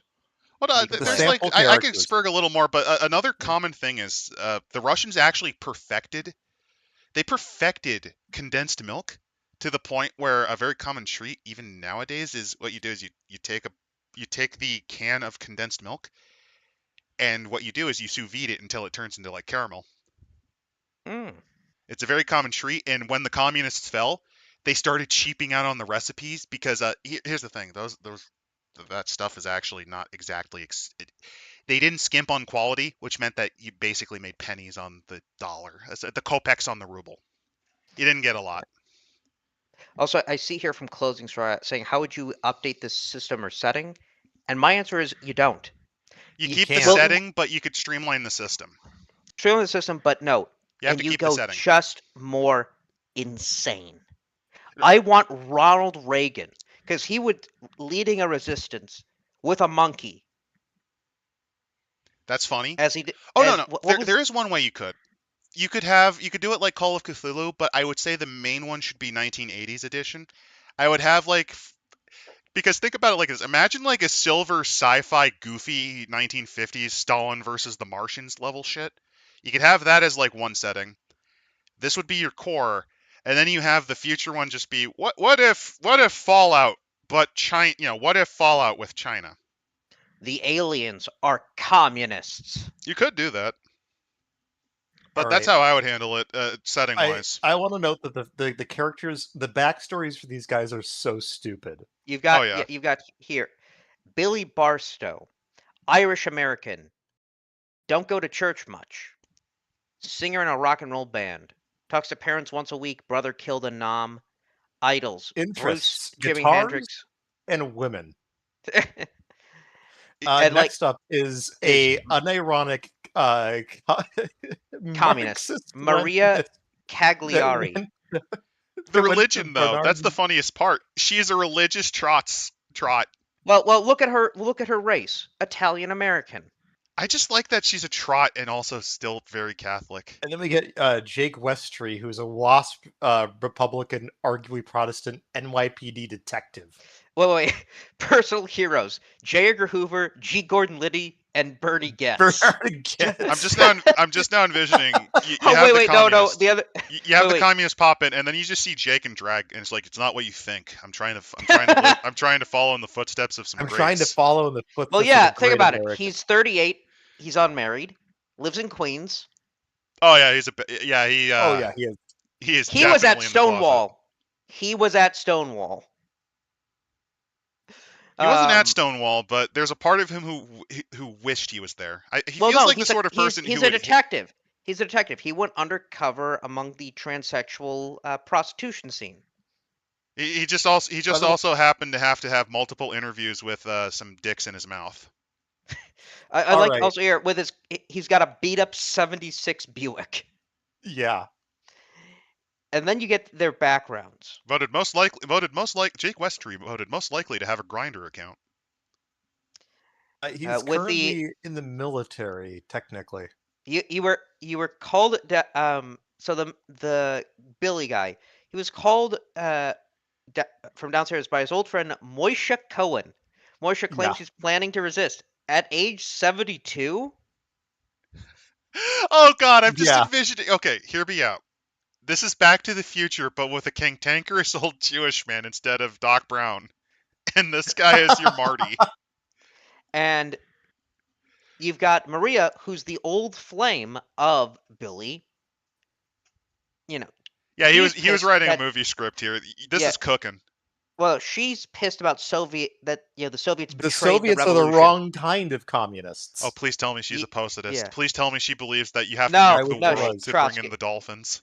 Then you have... posadists are Trotskyites. Yeah, but you have Jake, former military. Looks... you're sick and tired of the way the system mollycoddles punks. For 20 long years, you fought crime in the streets of New York City. You know that time to fight the domestic thugs is over. It's time to fight the international thugs. You know the noir intros, like if you ever read Calvin and Hobbes' Tracer Bullets, like you do the fucking monologue and then just you hear click click and he's just wearing fucking high heels because he just left the fucking Stonewall fucking bar. Then you have... Why not? I'm just having fun with this. This is amusing. Then you have George P. Miller, German-American Buckleyite conservatism. Oh, God. Electric engineering from University of Nebraska. Sounds about Mother, right. Dad, father lives with sister in Nebraska, ex-wife, 2 children, St. Louis. That's the kind of guy that listens to Buckley. This is a guy who listens to Buckley. And my wife left me. Listen up, liberal. This is also the guy who is responsible for all of the, those terrible Rumble scam ads? This is the guy who has the startup. He has the startup. It's like the Yeti dick pills and how to get women. Like Yeti dick pills. It'll make you a sexual Sasquatch in the bed. Interest. Weapons 6. Right-wing politics 14. There's no. His politics need to be much lower. Come on, that is a lie. He this is way too educated. This is a guy who the internet wasn't around yet. No, even back then, it should still be like a 4. Like no, I don't believe that one. Then you have here Johnson Merriweather, a black anarcho-capitalist. Okay, we're cooking here. Baptist, Wall Street broker. Parents live mostly in Harlem. Visits them frequently. No wife or close relations. Personal heroes: Martin Luther King, George Washington Carver, Ludwig von Beck. He's a Mises guy. He's a Mises caucus guy. Wait. Interest. The market. Military affairs. Oh, that's fantastic. Yeah, the black anarcho-capitalist. And then this guy we have specifically. Moisha Cohen. Moisha Cohen is probably the best. Short, balding, walks with a cane. Interest: Judaism and jewelry, because they both got Jew in the name. Well, no. His accent's wrong because he actually was from Poland. He is a Polish Jew who survived the show. Probably, yeah. No, not probably. He did. Oh, he did. So, Democrat, conservative Judaism. Hey, there's going to be another show. Parents, wife are dead. 2 children, one in Tel Aviv, the other in Los Angeles. Neither ever calls. Look. I wonder why. Barstow, you know what? You're like the son I never had. Don't be a stranger, please. Don't worry that you're black. The kids don't call me. The kids don't call me, and you're the only guy that I can talk to. Now listen to me as I talk about how Muriel down at the bakery is the worst bitch you will ever meet in your life. I'm just now envisioning Barty getting woken up at like 2 a.m. He's like, look, I was thinking about life somewhere. He's getting called in the middle of the night. Yeah, I was thinking about There's a reason something. why, there has to be a reason why his kids never talk to him. Oh, let's see. So the background of our George guy. You can never understand why other men found war so terrible. Well, yeah, he actually fought through a war. You long to make great discoveries. Vietnam was a lark. Great fun until the day you and your squad were captured by the... And that's a racial swear word. Yeah. The heat, the tiger cages, the degradation. You wish you could forget it all. And forget the long, grueling struggle. But not forget the food. You know, there is one other thing I want to very chicken made quickly with 7 bring up. spices. There's a couple of things I want to bring up in the equipment that some of them have. Johnson Meriwether, as a member of the Mises Caucus, has a Bugatti and nunchaku with 3 shuriken. He also has 10 pounds of gold. He's a black ninja. He's a black ninja with a briefcase filled with gold that he found. What even? And also Moishe, he has a suit, yarmulke, cane, and $100,000 in cut gems. I just wanted to point out he has a yarmulke. I like he has the yarmulke. I just wanted to point that out. Yeah. Then let's see. The other guy. Most people in the ghetto look for handouts. Not you. You know the government does its best to keep people down, not help them out. They stuck it to you with welfare and the rat hole state-run schools. The dependency trap, they call it, but it's the old game of the state, keeping undesirables down with bread and circuses. Then the state took you forcibly from your home and plopped you into a vermin-infested swamp where you little guys with Soviet rifles attempted to blow your head off. You weren't fond of the little guys with rifles, but you knew your true enemy, the government. Back in the States, you worked like hell to get out of the ghetto. You paid your way through CUNY, and then through NYU Business School with the aid of scholarships. Central University of New York. Mm-hmm. Yeah, Cunny. You knew where the money was, and you went for it. But you never forgot the lesson you learned on the streets of Harlem and the patties of Nam. The state is the natural enemy of the people. He was gonna do a spree. He was gonna do a spree killing before. Yeah, this is a dude that was gonna shoot up a school. No, he wasn't gonna do that. He has ethics. He was going to go to the nearest tax office or post office and start his crime there.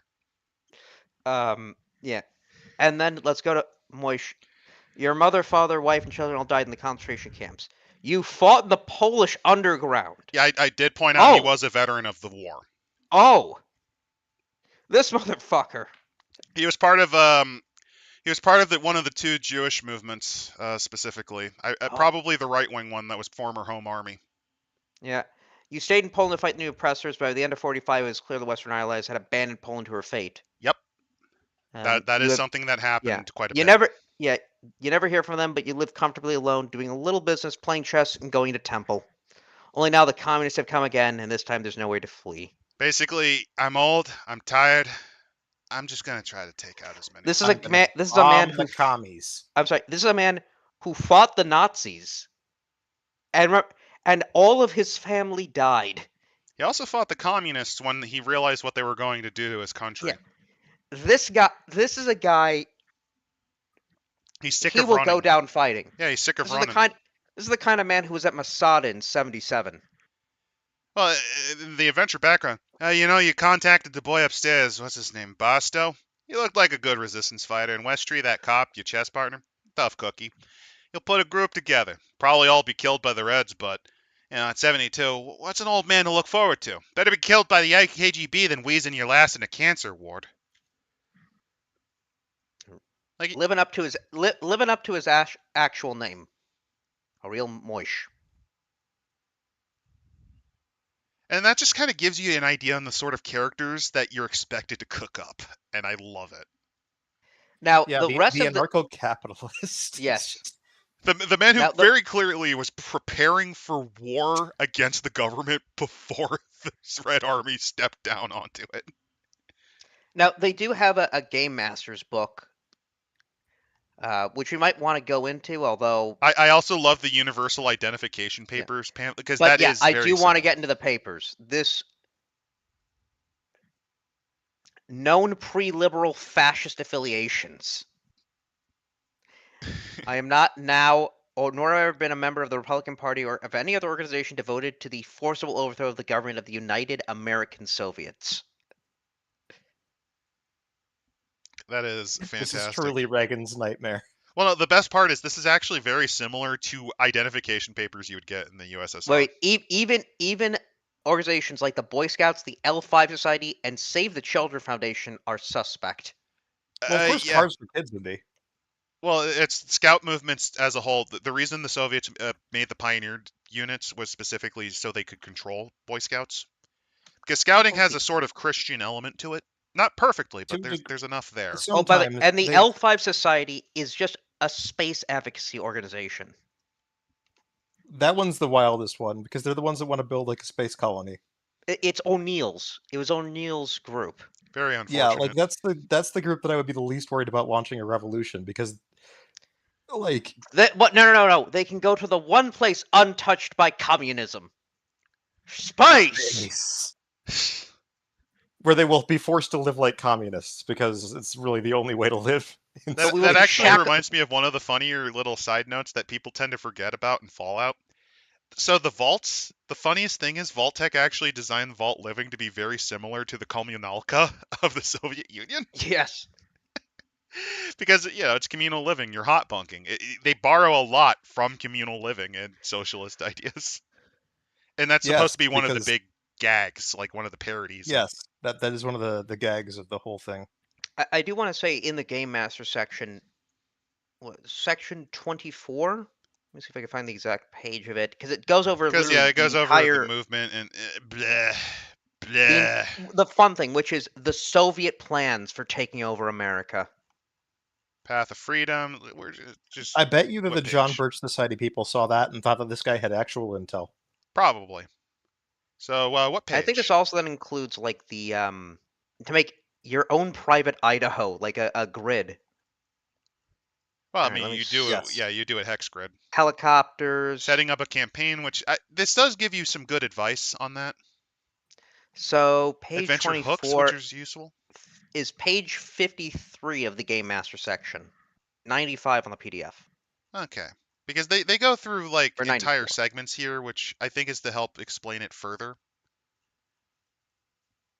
Like setting up a campaign. You can easily skip most of this, I think, since the main core book is fine. Also, if you're curious, this came in a box set. So in older RPGs, for those of you who haven't ever really played older RPGs, bookbinding is expensive. Bookbinding is very expensive, so they did these little spineless, stapled floppy things instead, usually. You usually only save the binding for, you only save the bindings usually for the, important books, or if they're long enough. They're very expensive.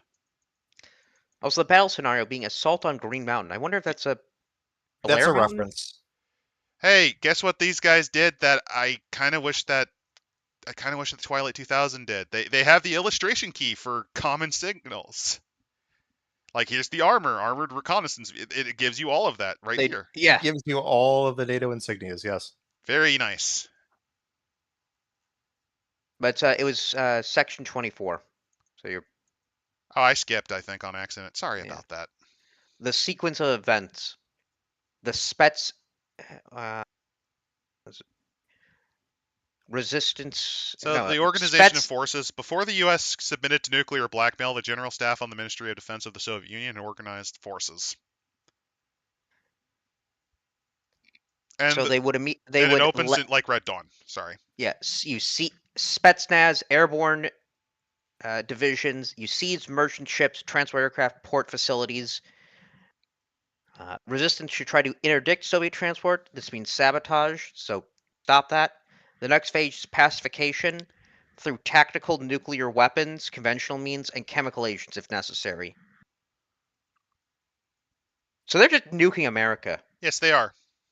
Mainly because the entire point of this is the Soviets somehow bullshitted their own SDI initiative. The Soviets did have plans to counter the SDI. They did, but in this timeline, what happened was they were able to get it up first, and that allowed them to essentially... What's the U.S. going to do? You have thousands of nukes that they can just fucking shoot. Let me put it like this. SDI wouldn't have worked. It wouldn't have, but this is magic time. This is magic. Yeah. This is magic sci-fi bullshit land, so it does. What are they know about the gun to citizen ratio. So they know that police records will be destroyed, gun shops will be closed, and house searches will need to be conducted. Then the third stage, which is getting large numbers of the KGB and the Communist Party of the Soviet Union to be brought in to re-educate. And then the political plans. They also have a very subtle historical twist for those curious. They mentioned they did win in Afghanistan in this timeline. Oh. Very subtle change in history because of that. The Constitution will not be materially this is why amended. there were in Afghanistan. This was published while that was actually ongoing. So, yeah. The only likely opposition will come from the Supreme Court, which cannot be easily replaced. Some justices will resign, others will die in mysterious circumstances. I can see Ryan Quest's last stand as he's at the courthouse with a Browning machine gun shooting communists. Was Marshall put on the bench at this time? Thurgood Marshall? Oh, the other one. Yeah, wasn't this was the... I don't think Marshall was still around. I think he retired late 70s? No, he retired. This would have been the Ryan Quest court. Yeah. Actually, right. It literally would have started the Ryan Quest court. That started in 86. You're right. Yeah, it is Ryan Quest. Thank you. So you would have had you would have had Marshall on here, Blackburn, Lewis, John Paul Stevens, Sandra Day O'Connor, Scalia may have been. Oh my God, you're right. This would have been like really early in his tenure. Okay, so you get no. We're role playing Ryan Quest, Sandra Day O'Connor, and Scalia, and you know what? Have Ginsburg in there. She's clerking, let's say. As these justices gunning down Soviets. No. You have to have, because remember, they have their own internal basketball court. You need a scene of one of them. I don't know which one. Just slam dunking a fucking basketball over the head of a fucking Spetsnaz trooper. No, he's going to do the same thing. Have you seen that one video over in Mariupol with the Azov guy that does like the fucking basketball style grenade throw? No. I need to link that. That was really early in the war. It's one of the funniest fucking things I've seen. Yeah, link that to the. He just literally just Kobe's a hand grenade into a group of Russians cowering behind their destroyed vehicle. Yeah. So they say if the problem remains severe, Congress will simply pass a law stripping the court of its powers to review legislation, which, it must be remembered, is nowhere enshrined in the Constitution, which is correct. Judicial review is not in the Constitution. Which is why Thomas hates it. And it's also really funny because Thomas is one of the most unironically reviewable judges on the court. So we will also then have Alaska be ceded to the Soviet Union. The states will be abolished. The Confederate States will be established, as well as the Texas Federated Soviet Republic. The funniest thing about that is the Alaska thing is actually genuinely something that became a point of call in Russian mindset at this time. Again. Puerto Rico will become independent, as will Hawaii. Eventually, one single world government will be established, with each independent nation sending representatives to its deliberative body. The world government called the Union of Soviet Socialist Republics, its capital Moscow. Its International Revolutionary Union will be turned to the policy of building socialism with a single country will be fulfilled. Well, yeah, that was kind of the entire point of communism in general, was to do that. And if you're curious, the official leader of the government, it was supposed to be the Supreme Soviet, which was essentially its Congress. It never turned out to be that way because of the party's influence, but yeah, that's kind of the idea. Small party's influence, aka Stalin shot everybody who said he shouldn't be the supreme ruler.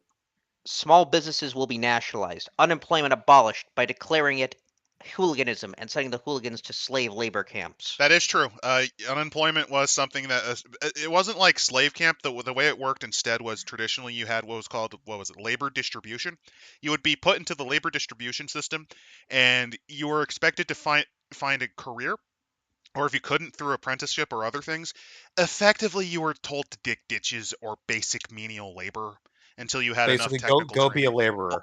Go be a laborer. And worst, all forms of public entertainment, including television, videos, movies, books, will come under strict censorship. Popular culture like genre fiction, rock, comic books, and role-playing will be abolished as decadent and bourgeoisie. Yes and no. It depends on the premier, and it depends on the head of state at the time. The head of government at the time. It's also that that's Gary Gygax is a capitalist pig. Rock he must be destroyed. Popular in the Soviet Union. Well, it'll be funny. They had their own rock bands. They had to do their own rock band specifically because one of the earliest punk style. Here's one of the funniest things to me. In the 50s for the Soviet Union, instead of having greasers or punks, you had what were called the style chasers or styliagi. And these were the type of dudes that would wear like fucking zoot suits and other like American style clothing and listen to stuff like Western. Like they would listen to shit like blues and country and Western because they were big Ameriboos, essentially. They will keep BattleTech, but you can only play as the Capellan Confederation. Possibly. Kill me now. Possibly. And you can never play as the bad guys. They can never win, and also the rules, the enemies can never win. The thing is with the Soviet Union censorship policies, it really depended on who was in fucking charge. Like most censorship regimes. Stalin? Oh, do you want to know how bad Stalin destroyed the Soviet music industry? He killed it. He literally did. Straight up killed it. You could only accept classical music, and it was so desperate. They were so desperate to get new hits, they were turning back to folk music just to fill in airtime. Yep, and it wasn't until Khrushchev was like, "Fuck it, I don't give a shit. Let them play whatever they fucking want to." Well, and then he heard an example that criticized it, and he said, "Oh no, not that," because despite his loosening, he was still very strict on what could be allowed. Right. Brezhnev was just, I don't care, give me money as I ignore all the corruption because I'm tired of the purges. I don't want to do another purge. We're just going to let that happen. The entirety of the American Strategic Directorate. The Soviet black market of jeans. Yeah, NDR, that was an actual thing. Don't forget the Soviet black market sneaker trade. Mm-hmm. The Moscow Olympics, one of the funniest bits about that is that that the Soviet government managed to scam Adidas into sending manufacturing machines and patterns to Moscow, which they then promptly nationalized after the Olympics and produced their own copies of Adidas sneakers. Which is why the stereotype of the gangster wearing the fucking Adidas tracksuit and thing is a common thing. It's just that's because it became a popular fad because of the Moscow Olympics. And also because of the war in Afghanistan. Because unit commanders, because Soviet boots were of middling quality, the Machbas were generally considered more comfortable to wear on long operations. Yep.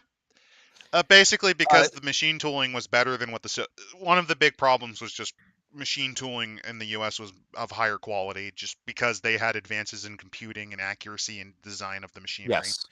But I do want to say here, they literally give you, for multiple pages, the entire breakdown of the Soviet invasion force. They have a TOE? Yeah, they do have it.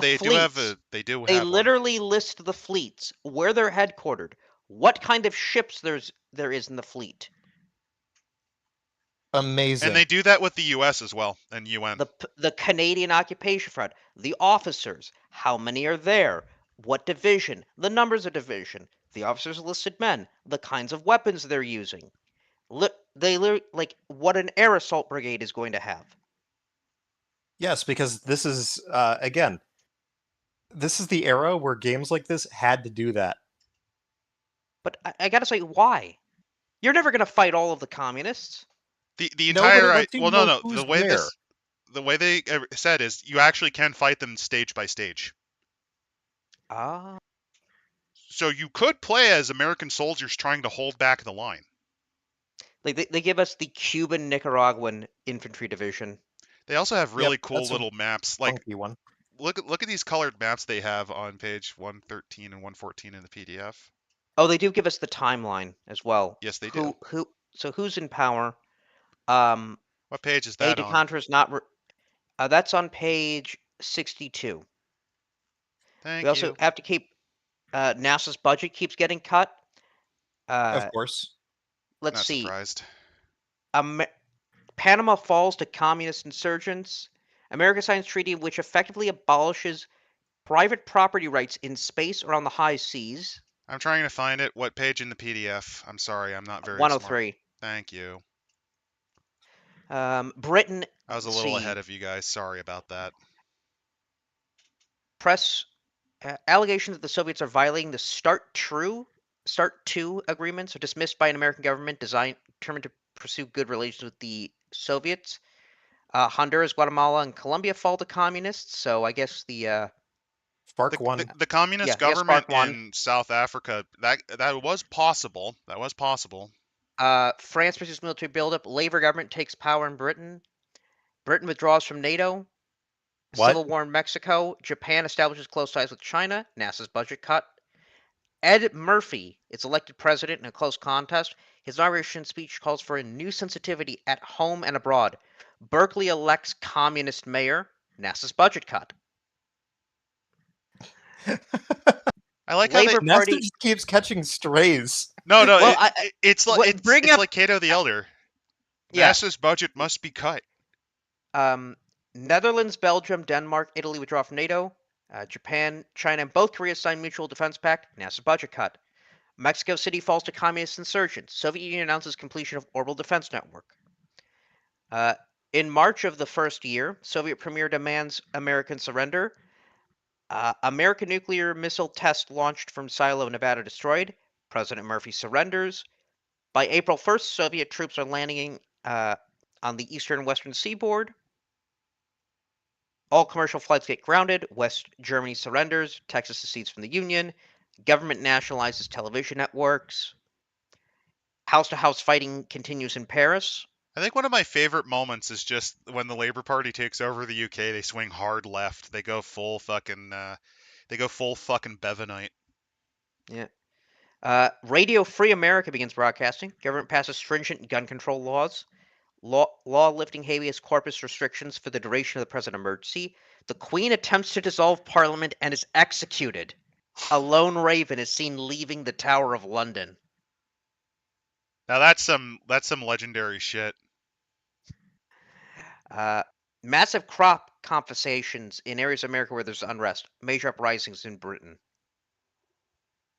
Only in Asia. This is something they would do. Soviets begin stripping America of machine tools. Yeah. Oh, yeah.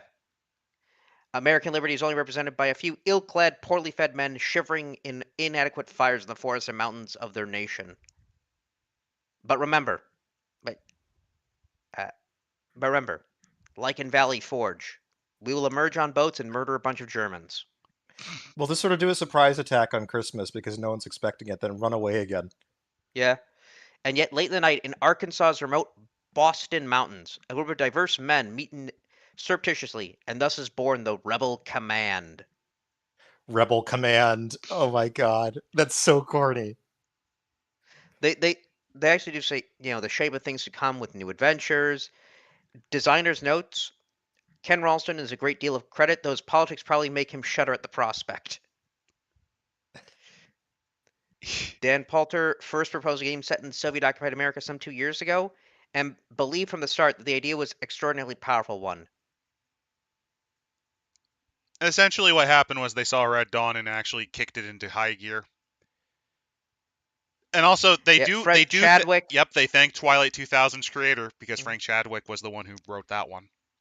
Yep. David Eisby is credited for interesting me in modern military affairs. Adam Kanasoff's cynical right-wing sense of humor was seminal in my conception of the game. Essentially, he goes, "Look, buddy, you believe in this stuff and you have these opinions. Can you give me, is this correct? Is this something that a guy who unironically has a shrine to Ronald Reagan, part of the John Birch Society, yeah, who has a shrine to Ronald Reagan and prays every night for the gold standard to be reinstituted? Is this correct? Is this accurate for what they would believe?" But I think that summarizes what this game is. Yeah, because after that, there's just it gives you details on helicopters. It just gives you all this stuff. Bunch of other combat stuff. Actually, it does give at the end a few other additional NPCs. I do love the maps they give, especially the colored ones. Because it also includes altitude. It shows you topography as well with the white lines, which is a nice touch.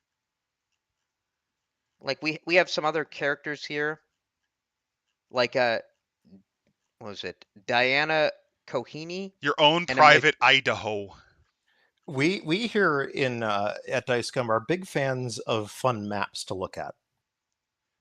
Cool, I also love the Game Master Pack Price of Freedom, where you have Astonished Lenin over the flag full color garrison maps. Like, look, he put a lot of effort in this, even though he thought this was kind of a meme book. I mean, it was a meme book. But he put a lot of effort into it. Oh, yeah. Look at all that. Like, look at the terrain. Look at all these lists. And see, from NDR, is there something about Russian super science bullshit like steroids? The only super science in this is that the Russians have a perfect nuclear shield. That's about the only real super science that's in this book. Yes, Eternal American, they do look like Battletech maps. That was the style at the time. Yeah, Hex was much more common than squares at this point. But Hex you have guys for war games were the standard.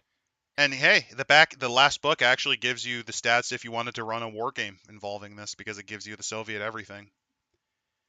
Non-player character personality, it allows you to just kind of quickly assemble stuff together.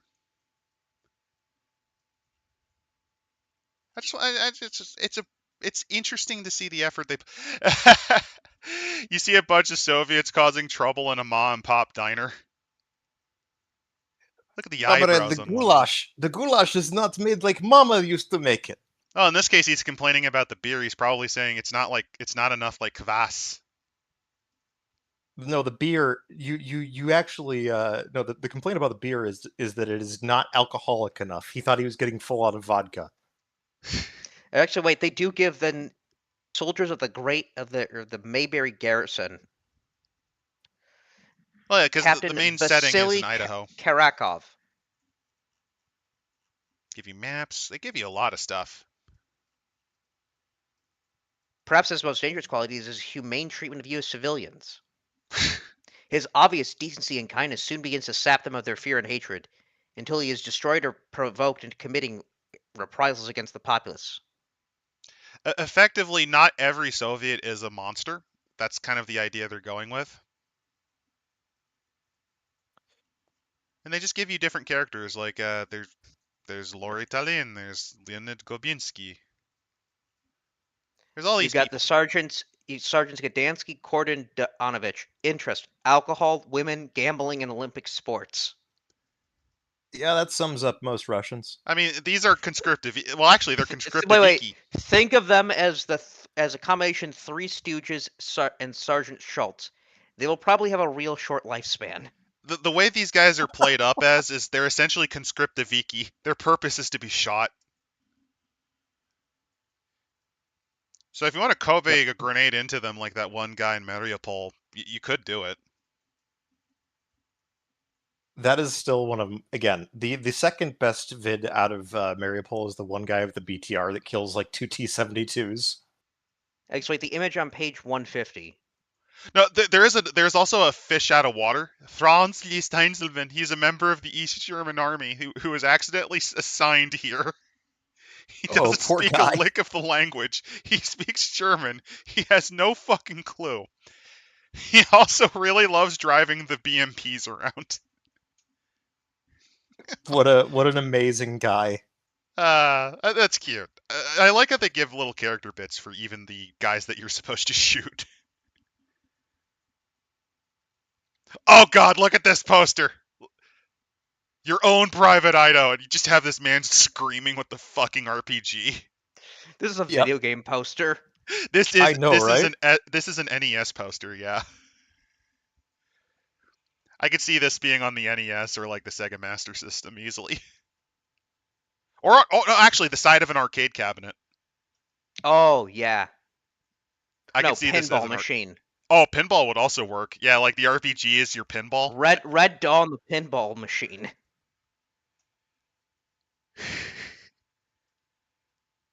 Your own private Idaho. I'm sorry. I just wanted to show that off. So that's the price of freedom. At the end of the private Idaho one, though, they do have some other characters. Okay. What page is that on? Well, they get the mail. They cover briefly the characters. Briefing the parts. 171 of the PDF. Okay, let's just very quickly. Because the characters, I think, are the strongest writing in this book. Aftermath. Here we go. That's Freddie Mercury. Nathaniel Washington is just Freddie Mercury, basically. 10th grade education, black atheist. What was his? He just likes cars and. Not every one of Milner. these are a winner. You also have a Native American from the Blackfoot. Native American Liberation Movement. That was a thing in the 70s in particular. Terrence T.J. Callahan. He looks like he'd be a background character in 43. Cheers. Thinning hair covered by a faded Seattle Mariners cap. Oh, he's a fan of the Mariners too. That's buddy. Oh, poor guy. And it's not even no, it's even worse because this is before they got Ken Griffey Jr. to choke and fail with. Yeah, this is some real classic. In love with Kim Shaw, hasn't gotten Cryo to tell her yet. God, could not be me to like this poor man. He not only did his sports ball team probably get dismantled for being too patriotic, but he didn't even get to see Ken Griffey Jr. carry their asses to almost relevance. Fuck. Sue the president. You'll be damned you let a bunch of commie reds run over on your farm. Not while one drop of blood remains in your veins. Now that you're going to get yourself killed right off. No, sirree, Bob. Just lay low. Take one day at a time till you see a chance. I feel like this is, oh God, what's the name of the movie? Banjo. Of course. And he's carrying a King James Bible. This guy feels like... He's lapsed Catholic, though. This feels like this feels like American version of Where the Wind Blows. Then you have... Where he's preparing for the apocalypse and he just dies pathetically before it even starts. You have Horatio Spaulding, an English descent socialist Methodist, who's a geologist. He's a Brit, too. Blackpool University. Yeah. Oh God, this man's a fan of Ramsay MacDonald? What a fake fucking socialist. Ramsay MacDonald was responsible for selling out the fucking party. What a clown. Well, he is a bit of a... Well, that's why he's first against the wall when the revolution comes. Exactly. It says, frankly, labor makes you sick. Half-assed, weak-kneed, panders to bourgeoisie sensibilities. Yeah, but your hero is Ramsay MacDonald, the man who made a fucking deal with Stanley Baldwin, motherfucker. Shut up. They deported you to America, your native land, although you left it at age 6. The fact that your visa had expired 12 years previously might have something to do with it. He's your standard expat. I bet he's complaining about the cheddar supply here. I bet he's complaining about the cheeses. Kim Shaw is a WASP. Yeah, she's just a divorced teacher. Passion is Doc Jorgensen. She's pretty standard. Wait, Henry Doc Johnson, interest, women, medicine, and the Beach Boys. Hey, he's just a party guy. Yeah. He looks like he may have gotten into a car accident or two. Jesus Christ, what's wrong with your jaw? What's wrong with your face? I think he might have gotten into a car accident.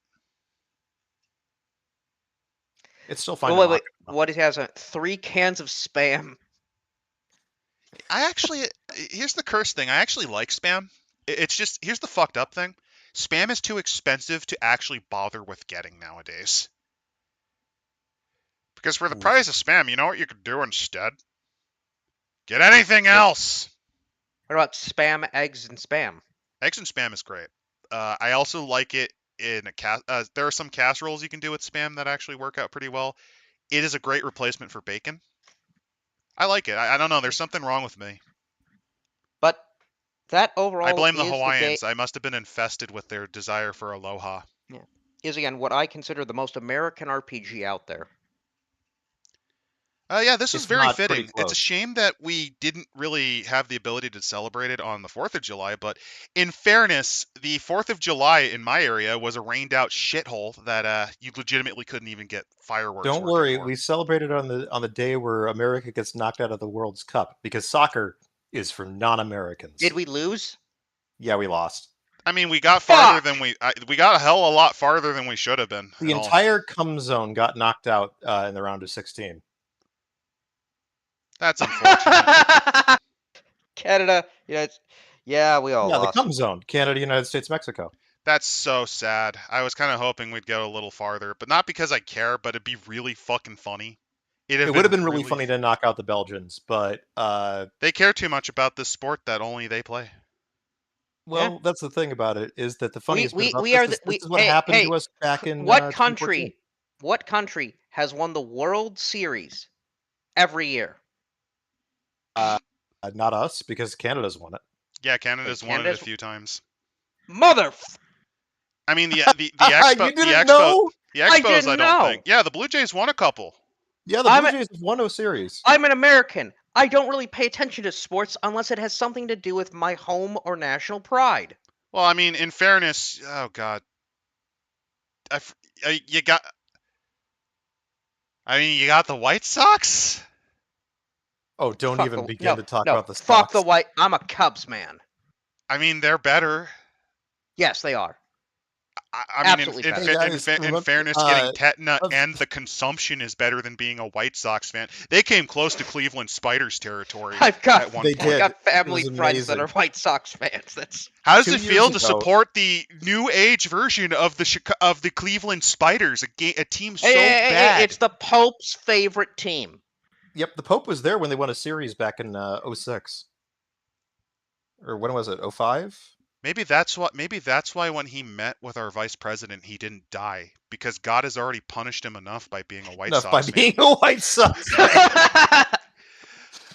I'm sorry, I believe it.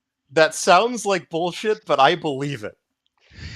Hey, maybe he can bless the White Sox so they actually get out of the dumpster.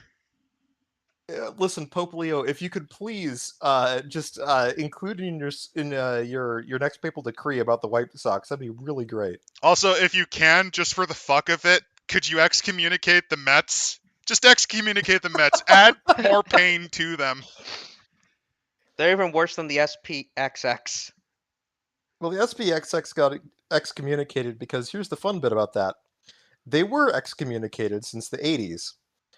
Pope Benedict, being a forgiving person, tried to bring him back into the fold and basically said, like, I think that's been long enough. You guys have learned your lesson. Welcome back. And then they proceeded to do the exact same shit they were doing before. Well, Francis didn't excommunicate them, mostly because if he did so, it basically would validate every single claim they would make. Well, you know what? About him being a dangerous liberal reformer and all this other shit. Yeah. So he just sort of let them be crazy on their own out of basically compassion. And then Leo comes in and Leo's like, listen, you want to appoint your own bishop? No, fuck off. You don't have the right to appoint your own bishops. We've talked about this before. You are now schismatic. You are now excommunicate. Though, you know what? In the spirit of forgiveness, I think then for next week, we look back at Werewolf 5th edition with a new book detailing all the tribes of Gaia. Why are you so desperate to reward Paradox for its extinction event? It's throwing a last-minute desperate tantrum for 5th edition. Yes. Fuck it. It's a terrible book, and this was interesting. Sure. So yeah, next week, will they continue to try to justify why the Black Spiral Dancers are more redeemable than the Get? Probably. Well, does a Pope bear shit in the woods?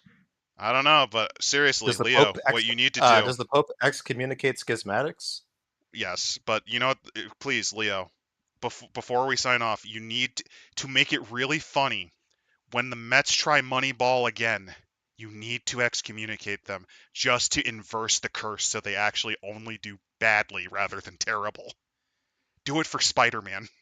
He's a Mets fan and a Jets fan. Bobby Bonilla Day has already come and gone. Which is still the best day of the year if you're not a Mets fan, because we all get to laugh at the Mets. But no, if you're curious, canonically, Spider-Man is actually a Mets and Jets fan. He has the worst sports bastard. Team. And we thought One More Day was bad. One More Day ain't got shit on that. Yeah, next week, shit werewolf. See you guys.